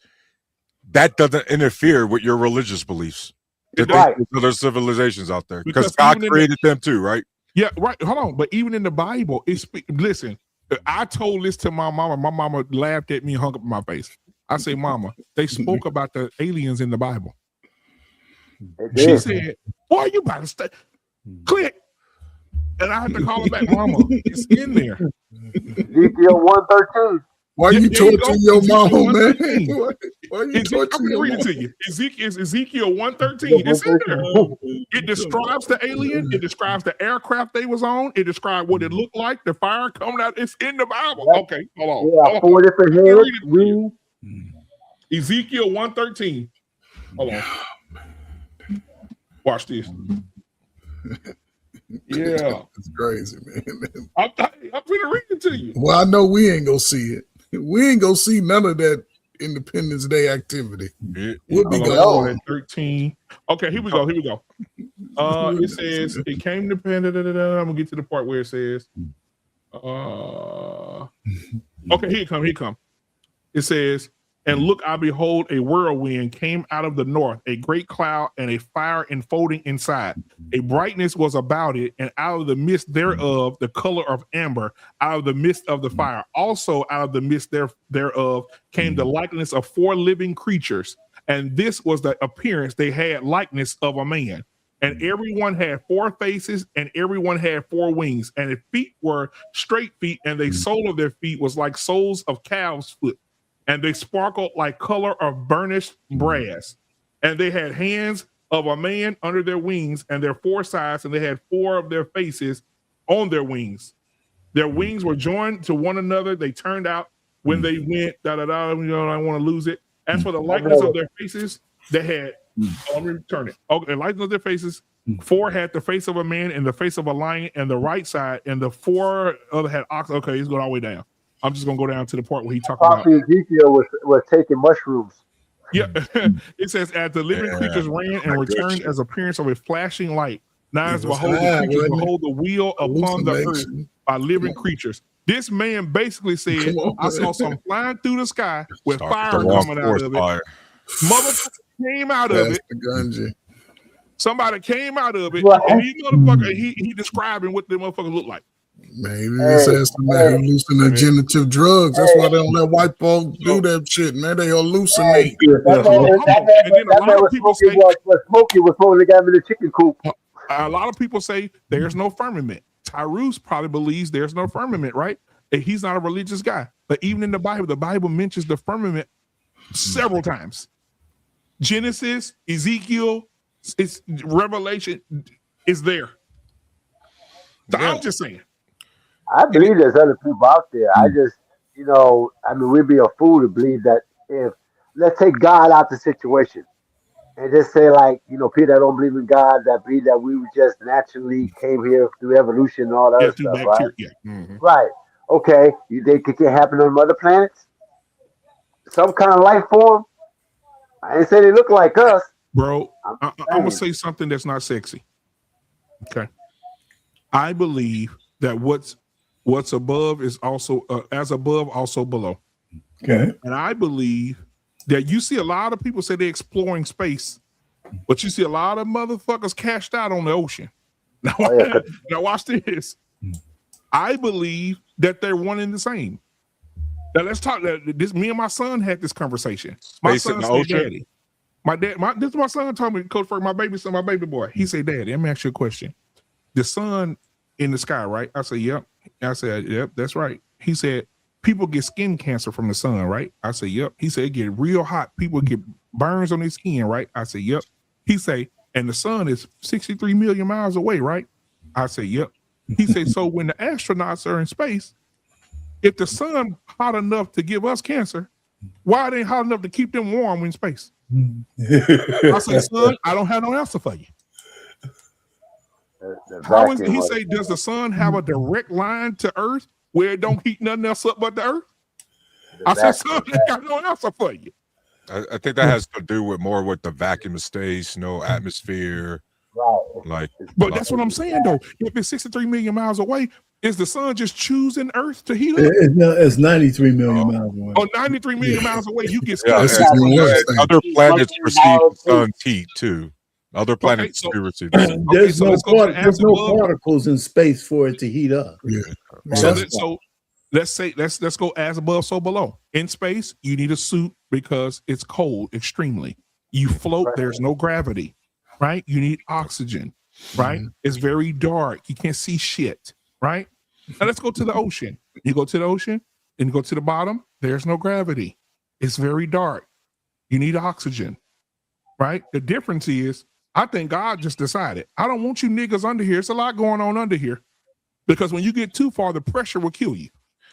So here's where the theories, at least for me, they actually converge, because you see a lot of marine life that looks nothing like land animals. Alien. And then you have, real complex, like the squids, the octopus, right? Things like that. Now, you have to take into account the fact that a lot of the comets that come from our heliosphere, which is the outer ring of our solar system. Come on, talk to me. Guys, those things contain, in practice, you could scoop up the ice, melt it, it's liquid water. So now think about all the comets that be crashing up into the different planets and everything. And now we also, on top of that, know microscopic organisms can survive in extreme environments. And yeah, look at Vegas. There's a way. You know what I mean? Look, man, the octopus, I'm gonna tell you right this here. The octopus is alien. I don't give a fuck what nobody say. Listen, I watched this shit with my son, Coach Ferg. They say the octopus has, hold on. Yeah, I'm looking it up right now. They said the octopus, I think, has 3 hearts, 8 legs. It can rejuvenate itself. You cut off its fucking leg, it grow motherfucking right back. Listen, this is stuff that humans or no animal on the planet can do. It can morph into other objects that look like it too. Look like it, yeah. And then they say an octopus that this fucking big can reduce himself so small that he can get through a 6-inch hole. That's alien. I don't give a fuck what nobody say. Salute I don't care what nobody say. When you got a head this fucking big and you can shrink yourself down to penny size to go through a fucking hole. You know, I look like the big old jellyfish. You look at one of them jellyfish with all the tin. Like, dude, are you invisible? Are you there? Like your guts just floating in the air, bro. And they say you guys got to remember. Me and my son was watching this shit. It's got 3 hearts, and they say the hearts look just like human hearts. Yeah. So you got to remember the squid, all the crustaceans and stuff like that. They come from again old 100 million year old forms that again they didn't really have to evolve because they was already kind of in the perfect form. And we have to it's crazy, and we got to realize where they evolved from. Combine this with the news, guys. Remember, or if you haven't heard, scientists had took this 42,000-year-old ice, this permafrost from Siberia. The worms reanimated and then started replicating. I saw that. So now imagine frozen bodies of ice on these comets. What sort of microorganism cells can survive out there in extreme environments? Bro, and all it takes. Bro, I'm gonna tell y'all something. I'm getting chills right now, Tyrese. Bro, me and my son watch this shit, bro. Bro, they put cameras under the ocean, bro. There are fish under that motherfucker down at the bottom that turn themselves like LED lights, red, green, purple, flashing like fucking LED lights. What the fuck? And they blind. They're hard no sight. You can see straight through them. You can see their bodies operating through their bodies. They're fucking translucent. Yep. You talk about DNA being the ice coming from the comets, right? Just imagine what all that DNA is trapped in the ice when it melts over in the Antarctic. You know what's trapped up in there. Don't get me started over there. Don't go get me started with Antarctica, because the world can't come together for shit, but they all came together to keep motherfuckers out of Antarctica. Yeah. You see what I'm saying? They have a treaty. They have a world treaty. The motherfuckers cannot go to Antarctica. All of them agreed. Everybody agreed. Can't nobody go to that motherfucker. We gonna go to war, kill each other. But every country agreed. Nobody can go to Antarctica. Yep. And if we do go to Antarctica, everybody got to use the same facilities. Come on. Nobody get their own special shit. Everybody got to use the same. And there are certain places you can't go. No fly zones. So with what y'all said, with all your sea animals and all your outer space monsters that some of y'all might have nightmares out there.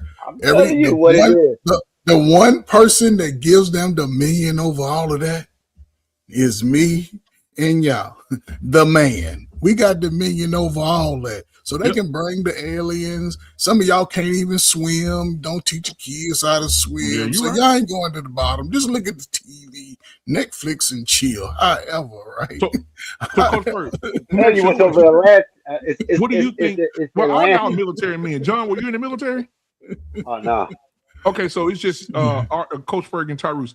At being military men, how do you guys feel about the world having a world treaty in a place where people can't go? Well, I mean, that sounds like a protected area. That sounds like, you know, we got those all over the place already for like tribes in the Amazon and tribes that don't want to be I dare you niggas to go in the Amazon talking shit to them purple niggas. Them purple They niggas. got a Them purple tribe. niggas is not playing with you, nigga. Them They purple got a niggas. tribe over by Australia, somewhere like that. It's a black, a little island, and you go there, they chop you up and throw you back in the water. Yeah, so Y'all go to Joe there's Rogan. some other reasons why they might not let you go to Antarctica, right? Because of the ecosystem so delicate. The more people just fucking up doing shit out there, it could impact the world. Leaving cigarette butts, all that shit. I'm gonna pull I believe they found the city of Atlantis. That movie, the series Three Body Problem. Yeah, you love that BMU if you want to watch that. Yeah, I already saved it to my what list. let me just give you a short premise, right? Okay. This Chinese lady who's working under the communist regime, she's real, she was a physicist. She sends a message out in space, and she saw a reply come back, and she replied, right? And the reply was to this civilization who has an issue, and their civilization is dying, but they're like 50 generations away. So they're traveling to Earth, and they're so advanced. They're trying to destabilize the Earth and get them ready. So by the time they get there, they could be in charge. And of course, government found out, and they got a clandestine operation trying to thwart it. And it's no holds barred, man. This is why Payne, like the scientists, when they're brainstorming this and they talk about it, especially like the Stephen Hawking's type, right? They really hope that the aliens out there are really on some Star Trek shit, like observe and do not make communication. Yeah, because unfortunately, if they are the kind to make contact, it's probably not for good reasons. Right. They're gonna dominate. Yeah. Why good civilizations, think about that. They're so advanced, there's really no point of them talking to us. You're right. But Should we talk to it before we kill it? Why would they need to talk to us when they? Oh, we're gonna shoot at it if we see one, bro. If we see one in spacecraft, we're gonna shoot at it. Man, you ain't gonna see it. They gonna shoot you down from the coach. They're gonna think we're friendly, and they're gonna let us see the spacecraft, and we're gonna shoot at it anyway. And we're not gonna see it again. Okay, this is why I say no, right? We'll be disintegrated. Because think about it. We think we got all this technology we can see into space, right? We think we can make a movie and have the best space animations ever, right? And they watch, and the technology, again, it would be 10,000 years far advanced than us humans, right? So they can tap into all our little weak satellites and realize that they've been fighting us for the last 40 years and we've been whooping their ass. You think they just gonna be like, oh yeah, I saw the movie Close. I saw all these movies y'all did about us. Y'all no, sit down, America. What you gonna be shooting at into the sky? No, but that's what I'm saying, coach. Like say one of them tried to be nice and was like, hey, we're gonna try to make contact.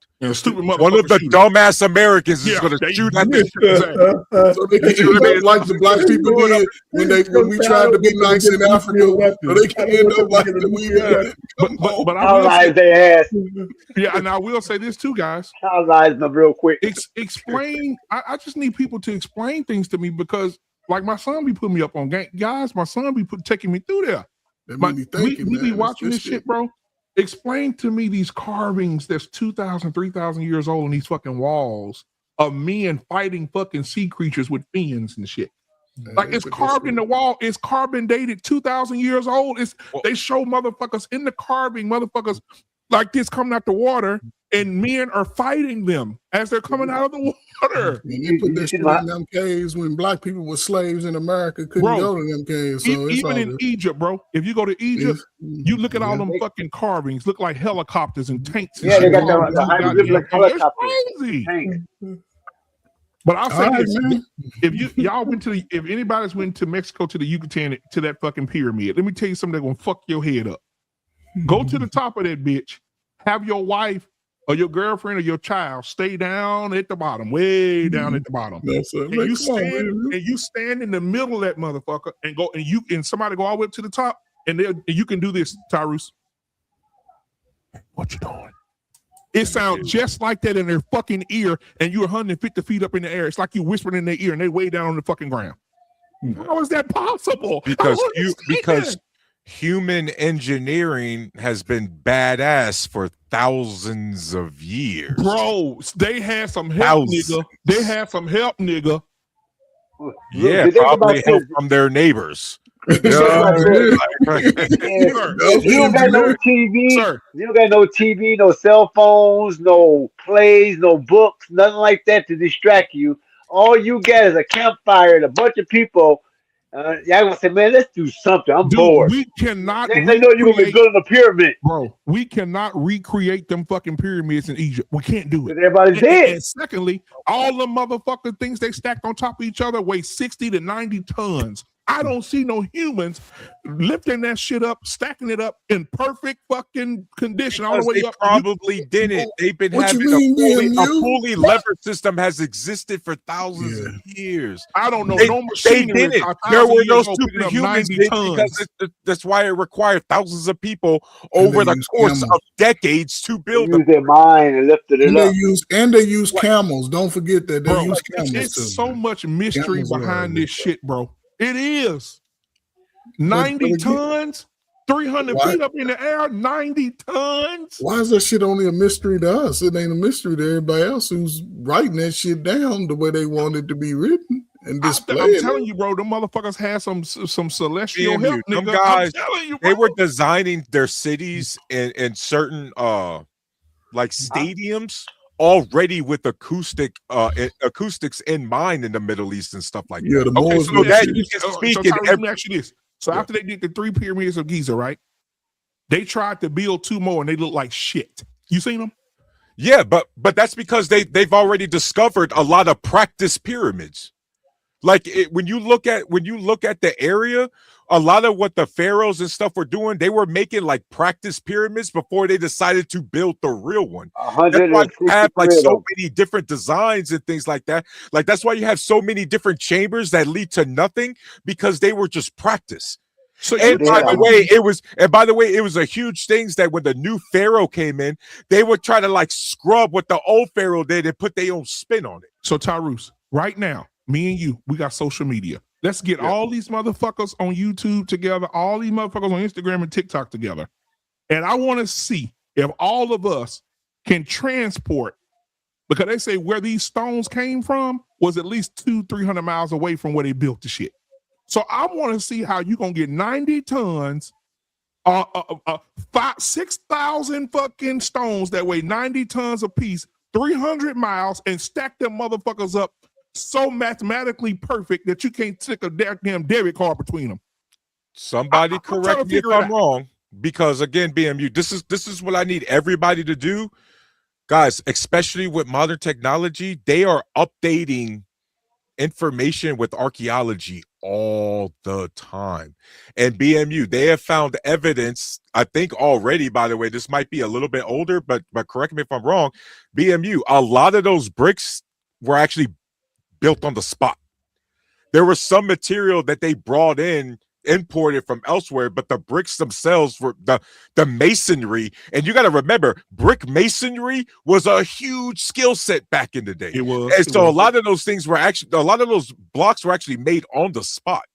It was. Boss man about to go down the goddamn rabbit hole here. You also got to realize something now too, that even with some of the machineries we got today, that we can't even lift up none of those stones. Exactly. But look at Boss Man. Boss Man said the Egyptians found the pyramids and they tried to replicate what they found. Now, I did see this in a documentary where the guy did say that the Sphinx, the carbon date of the Sphinx, you can look at it by the weathering of the Sphinx, that it was there probably 10,000 years before the pyramids of Giza. It was. And y'all know got more to it, right? Y'all know there's 2 of them, right? Yeah, about that, yeah. 2 Sphinx. What other one is? Buried underground. They just use that LiDAR, I think is what they call it. It's this LiDAR technology where they use it to like pierce through the, and they think they found it because we guys got to remember the Egyptians were very like, I think it's symmetrical is how you say it. Guys, please don't kill me up in the chat. But they was really like math, like all that math and angles and stuff like that. And so there would be no reason for them to only have one Sphinx. They always have at least pairs. Okay, so let me ask you something, Tyrus. Then so the guy that's in Egypt, because I'm infatuated with this shit. The guy that's there, they have to ask permission to go into those new chambers they found with the LiDAR, right? You know what I'm talking about? Yeah, and everybody hates it. They won't allow it. No, you know why though? Because everybody hates that director because he always wants to be the one to announce everything. Yeah. He want to be on TV. For one to be like, "Oh, I discovered it." Right, but he ain't the one to discover it. Yeah, right. And he want to make sure that everything gets carried back to Egypt and nothing gets taken out of Egypt. Yeah, he want to control everything. You know what? Them some smart motherfuckers back in the day, boy. Because in order to have those fucking pyramids lined up, matching with the stars and all it and make creep shit with no technology, bro. But BMU, I'm not saying what they did is literally a feat of strength of human engineering. Yeah. I agree. But do you understand how easy it is to make it based off the star systems? There's zero light pollution. You could literally see the Milky Way out there. Yeah, I agree. You know what I mean? Yeah, but here's the thing: your eyes and imagine what the sky looks like back in those days. But here was the thing was that they couldn't predict how they would actually the stars going to line up 1,000 years and line up to that same pattern and the same time every time. They didn't predict that. See, and also there's parts of the pyramids that lines up with certain times of the years that the holes line up with those stars. And remember, stars move every so many thousands of years. The stars that's here right now is the same stars that they possessed 10,000 years ago. Now, do I believe that aliens did help them? Well, I mean, that's up in the air. You can't prove it, can't really disprove it. According to Obama. Now, boss man, he said Egyptians was known as actually were located in Kemet. Now, if you look at Kemet in that language means black land. Yeah. So and that's why what pisses me off, like Coach Ferg said earlier about being triggered. What triggers me is when they make all these fucking Egyptian movies and everybody on the motherfucker white. Right. Well, that's because they're trying to exclude Africa from. They're trying to exclude Egypt from Africa and tell you that it's not in Africa, but it's in the Middle East. They're just trying to keep lying too, man. Listen, man, I'm this whole alien thing, whatever, man. Listen, man, I'm gonna leave it alone when I say this right. And y'all know we outside fucking 24/7. Black folk is outside in the skies looking up and everything. We ain't seen no damn. No, they're not, nigga. This what Black they doing folk be outside, right now. man. This what they doing. But still, they outside. This what they doing. Everybody ain't got a house. Everybody ain't got a phone, right? Even if they do, they laying on their back looking at the sky. What I'm saying is, why those reports don't come from us? Why can't say, hey man, I seen a UFO? I ain't seen one report of black men. Why you don't see no Africans ever talking about it? There do be us out there talking about it. Man, and by the way, one of the biggest stories was about one of the UFOs actually touching down in the village in Africa, like, and the kids voluntarily going. Yeah. And ain't nobody. How long ago was that though? How long ago? That couldn't have been in no 2000s. I don't know. Ain't nobody have a phone. All them Africans TikToking and ain't none of them have a cell phone to take a picture. Wow. No, I agree. Hey, I agree with that. You know what I mean? There's always grainy footage and stuff like that. I agree. You know what, Coach Ferg? What would you do, Coach Ferg? Because I know you wouldn't say nothing. But if you was in your backyard and you was just fumbling around with some shit tonight, like you went out in the backyard and get something, and you look up and you see some shit shoot across your backyard, what would you say? I'm gonna look. I'm gonna look, and I'm gonna see if I can see it go. Yeah, I wouldn't think it was a UFO. If it has some lights on it or something, I'm gonna look. I'm gonna I'm It depends how it shoots across your screen. That's what he's trying to say. If it still shoot there, stops, look at it, and takes off again, he might say something. If it keeps on going by, he might say it's a comment. Yeah, if it did Guys, something like that, then Right. yeah, I would. It's guys, different. dead ass. If Hopefully it I have looks my like phone, though. some of the footage, I'm a freak out, bro. If it looked like some of the ones you see in the footage, like they're like spheres or like the diamond shape, and you're like, how the fuck is that even in the sky? Yeah, dog. And guess what, Tyrese? That's probably some of their low key shit. That's probably some of their minute shit. That ain't got shit to do with their big shit. So why do they need to come to our face if they goes to attack us as the movie show? But that's the thing, Coach. In real life, they probably wouldn't. Like, if we try to put a realistic spin on this, Coach, I actually think there is some sort of unmanned drone, alien drone technology that watches us like we watch the jungle and National Geographic. Like they got cameras posted up and just observe us. Or right? have you ever seen A species like that, if they wanted to wipe us out, Coach, no, they don't have to show up personally to do it. I agree with you. What about if somebody like you ever seen that movie Battlefield Earth with John Travolta? Yeah. Now, I read the book. I used to read the books like really good, right? And what about they like aliens like they just want to come here and enslave us and make us work and stuff for Man, their they ain't gonna worry about enslaving us, man. I mean, we are. Oof. One night, hey, Tyrese, one night we were sitting here just, I think, RP, you may have been here, but one night we were just having a real ass conversation backstage, bro. And I can share this because I had to ask him first.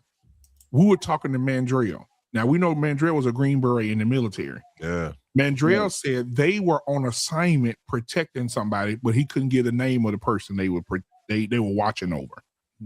And he said some people came in really, really late, and they had to go get them and bring them in, right, for safety or whatever. He said when he came in, when they got them to safety, Mandrell said him and his team walked in. They stood, there waiting on their next orders. He said he went over, and the man said, "It's okay. We want you to meet the team that's going to be da-da-da." Mandrell said they shook all their hands or whatever. Mandrell said he normally keep his head down when he's shaking hands. This is what Mandrell said. Now he was serious as fuck. And Mandrell said normally I shake hands, and say that they weren't saying that. Mandrell said they were speaking to him like, "Hi, how are you? How are you?" And Mandrell said, "Wait a minute, these motherfuckers' lips ain't moving." He said, "Can hear the motherfuckers in his head." I said, "Mandrell, you sure you weren't high?" Mandrell said, "Dude, I was not high drunk. These motherfuckers were speaking to me and their lips weren't moving." And I said, okay. I said, "What else happened?" Mandrell said he happened to look up and he's shaking the man's hand and looked up. And Mandrell said that motherfucker, look at Tyrese. Mandrell said that motherfucker eyes did this. Mandrell said, "Fuck this shit." Mandrell said, "It's some fucking," when he said, Mandrell said, "Bro, when I was in the military, I've seen some weird ass fucking shit, bro." That's some funny shit. But how far do you have to look up? Saw some weird ass shit. That man was smoking some good stuff. I'm not laughing at Mandrell because Mandrell, when he was telling that story, bro, Mandrell, you could tell Mandrell was nervous as fuck. Like he was, like you can still see that fear on Mandrell, bro. Mandrell said he saw that motherfucker. Mandrell said, "I think that motherfucker was reptilian or something." I'm telling you what Mandrell told me, bro. Yes. I'm just saying. I wouldn't be surprised if one of the alien species we encounter directly, again, if that ever happened, if we like on some somewhat peaceful shit, if they are somewhat telepathic, because again, to be that, if we have to think about advancement, not just technology wise, but physical being wise, right? Well, like maybe I wonder do aliens have baby mama, like do they have that baby mama shit going on? Because listen, let me tell you something. I'm being funny. I'm being funny. Telepathic though. We got humans. There's some humans that are actually telepathic. Right, and those are like genetic anomalies, right, Payne? Right. So what if a civilization, they out the gate just because of their planet, out the gate, that's how they communicate. So they said we all were telepathic at one time here on Earth too. we only use 10% of our brain. We used to use all our Exactly, I brain, agree. and we used to be real telepathic with each other and could levitate stuff and move stuff with our mind. So let me ask y'all this: Have y'all ever seen a movie? Have y'all ever seen a movie called Splice? Yes. Where they got the fucking alien, captured the alien, and then the alien fell in love with the man and gave the man some pussy. See what I'm saying? Gave the man some pussy, but then the alien fell in love with the wife and turned herself into a man and fucked the wife. That's some Captain Kirk shit. But you see what I'm saying, man? Shit right there, bro. Can you imagine, bro? Let me tell you something, Tyrus. I was watching again with my son, watching National Geographic, bro. They have a fish. This is a real thing. Google it right now. I don't know the name of the fucking fish. And they have a fish. They swim in schools together. They're all males. When it's time to reproduce, one of the males turns himself into a female and let the rest of the fish fuck him. Real shit. Okay. Hey, way to be a team player, man. You know, Tyrus, you looking it up? You want me to look it up? I don't want to look that up. I'm gonna tell you the name of this fucking fish. Man, you hate these babies, man. You hate these babies, man. Y'all go too far. Why you hate these babies go too far, man? Y'all go too far on everything. Come on. Y'all going too far, man. Come on. I'm gonna pull up the Oh, it's simple. It's simple. It's the clownfish. Yeah, it's a clownfish out there. The clownfish turns himself from a male to female to mate with the other males to produce more offspring. Yeah, that's a goddamn trans fucking fish out there. There you go. So don't go. So don't be. Don't go there. First of all, so don't be going deep in the water. It ain't Hey, John, the damn Democrats gonna be trying to get the fucking trans fish out the fucking water and put them in the zoo. Hey, no. The argument that you about to hear, the argument you just saying there, I actually heard an argument by trans that try to justify why they trans. That they are fishes to people like that, so it's naturally by nature you could change your identity like that. Man. I had to sit there and smoke a blunt twice just to make sure I break that down in my head to debate that person like I had to dump on myself. See what I'm saying, man? That fish said, "Hey y'all, what's up? Y'all want some pussy?" Well, that's why it was so funny when you said that, because I knew that clownfish, because I heard that argument before, and we came from water. You know how we supposed to come from water? Our body is united. Joe, trust me, I heard it. I hurt my head. There's some shit going on in that ocean, Coach Bird. It's some listen, and there's some aliens right now walking around. Some of y'all work with them and everything. Who would take that fish up on his request? Oh some dudes, according to Tyrus, it's some black man. So Coach Bird, what if we did? What if there were men? What if there were situations where a man was with an alien woman, and while he having sex with her, she can feel if he's interested, not interested, if it really feels good to him or not, or she's really connected to his being. That's gonna be the note. Listen, if that happens, a natural woman, regardless of race, it's over with for them. Our women already know us men don't need all those reasons to fuck an alien, bro. That's right. We don't need all those reasons. We can look at it.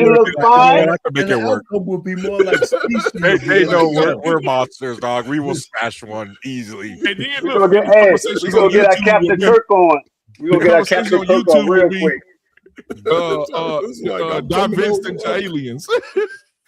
Y'all gonna be Netflix and chilling with the aliens.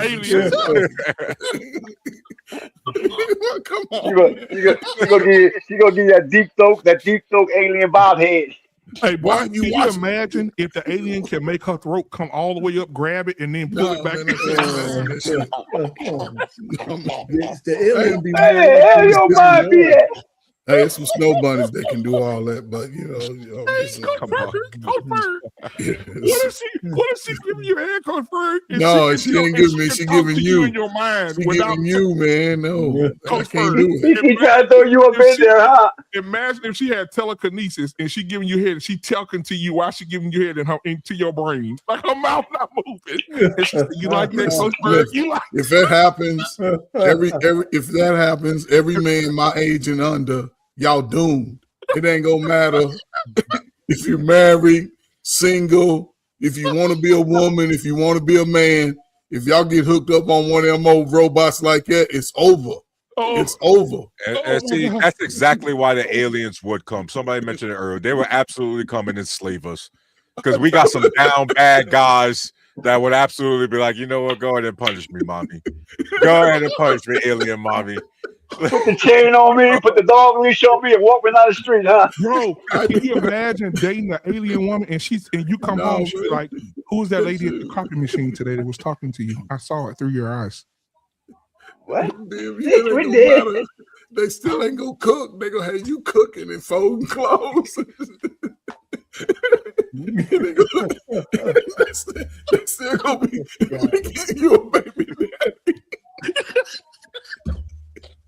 Come on, man. They ain't gonna cooperate. We're sick. Oh my God. Christ. This man thinking about alien. He think about alien pussy. Bro, he think about getting turned up by aliens. Y'all about to know this, Tyrus. What's the robot? What our parents know you watching a lot of Netflix too. What's the movie on Netflix with the robot played by Megan Fox? Megan. No, that's the one with the little girl robot. Yeah. Megan was the one with the. But I know what you're talking about. Have y'all seen it? You seen it? Yeah, that was the movie where he lost when his he was in the wife. bathroom. He said, "I can't cheat on my wife," and she put a blind over his eyes and used his wife's voice. Wow. Yeah. Wow. All that stuff is coming, man. It's coming. But you remember what she told him?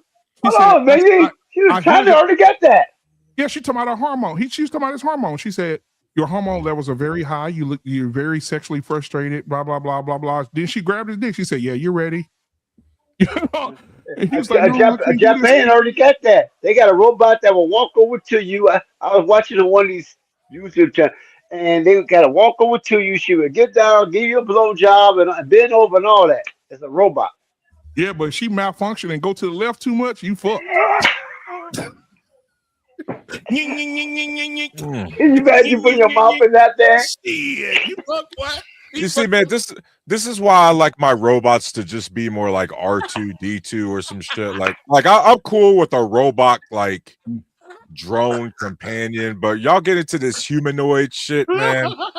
Now I gotta start calling them clankers and shit like that. Like I ain't with the clanker takeover. Oh my God. Oh man. Futurama, got some Futurama stuff. Oh my God, bro. You stupid, bro. Hey man, I'm gonna ask y'all something this for real though. Have y'all seen, are y'all Marvel fans? Any one of y'all? Yeah, you know I am. Yeah. Are y'all watching Daredevil? Yeah, yes. Boy, listen, Fisk, I like Fisk, man. I like him too. I like Fisk a lot. I think they brought him together good. Yeah, everybody don't like Fisk like that, and then Daredevil get on my nerves because he don't want to kill nobody. Yeah, and it's annoying. Yeah, I want him to kill some people. And because I'm gonna tell you who ain't gonna play with him. Punisher. If Punisher coming in, he gonna kill everybody. Hey man, remember when they were on Netflix and the Punisher had a fight with the Kingpin? Yeah. In prison. Yeah. Punisher is a bad dude, man. His pay threshold was just off the chart. Hey, yo, no, they're releasing that one shot here in a few weeks of Punisher. Yeah, dog. So did you guys see that he's gonna be on a new Marvel movie? Yeah, so he get his own. You saw it on the trailer. Punisher. Punisher and Spider-Man was together. I said, "Oh, this gonna be fucking crazy." Which show was that? Which one is that? It's the new. What's the new Marvel movie coming out? I think it's a new Spider-Man coming out. I think it is. Spider-Man, Spider-Man. Yeah, the Punisher got the big ass truck, and Spider-Man is on the hood of the truck. Yeah, this new Spider-Man that's coming out this summer got him, Punisher, and the Hulk in it. Yeah. I tell This you, supposed to be man, this supposed to be the one that's gonna bring the punch off to his own movie. They're talking about again. Give him the another movie. Spider-Man movies are just like second to none, man. Shoot. Yep. Hey man, I miss Tony, bro. I don't like them coming. I don't like him coming back as Dr. Doom. They should have. I don't either. They could have found somebody else. I agree, man. I agree. Like, I don't like that. If you were gonna bring him back, to just bring him back as a Tony Stark variant, or something. Yeah. Don't bring him back as Dr. Or go into another timeline and go get him and bring him back to the modern. Exactly. Yeah. Don't make him an evil dude. Now we got to watch him get his ass kicked. Well, I don't mind them being evil, man. They should have been more original with the Doctor Doom, man. They should just go back. They should have probably let Jonathan Majors do his thing. Yeah, I think they're going to hire Jonathan Majors back. I think so too. A lot of people talk about it. That ship sailed. You think so? No, Disney been talking about it. Man. They emasculated him in Ant-Man and the Wasp, whatever the fuck. When that wasn't true though. In the Quasi universe. He's supposed to be getting his ass kicked by the Ant-Man. That's the problem. Like the new Disney films after Endgame and all that, they did such a horrible job explaining because, like in Quantumania, they made it seem like that was supposed to be the Kang, and so when we see the Kang get his ass kicked by Ant-Man, we're like, what the fuck is this? But it's not the Kang, you know what I mean? Right. They're gonna say it's a variant of him. It's supposed to be a bad variant of him. We don't know that. Yeah, you know what I mean? That we don't know. Thanos. Thanos, that wasn't the original Thanos. Thanos was different. Right. That's what they said too. Thanos, and he turned. That was not the original Thanos, like the one that we know of now. The one that Doom killed. Yeah, the way remember he was sitting in a chair on a planet or something. Yeah, he was like, to be fair, that was different though. That was they killed the original Thanos, went back in time. Yeah, and then that 2014, 2015 Thanos came back into the modern timeline, right? And so they basically killed Thanos twice. Right, and that's what I'm saying. Like, and then they introduced an X-Man and shit in Doomsday. Listen, I would love Tony Stark to meet Professor X and fucking, you know what I'm saying? Like, can you imagine what it would look like if what's his name? They messed up so much. Yeah, man. Damn, bro. When they did that Ant-Man shit, I think they went bad with, especially when they should have let Jonathan take out Ant-Man. They messed up the whole timeline right there, and they sent it like kind of screwy. Then they try to fix it with Loki.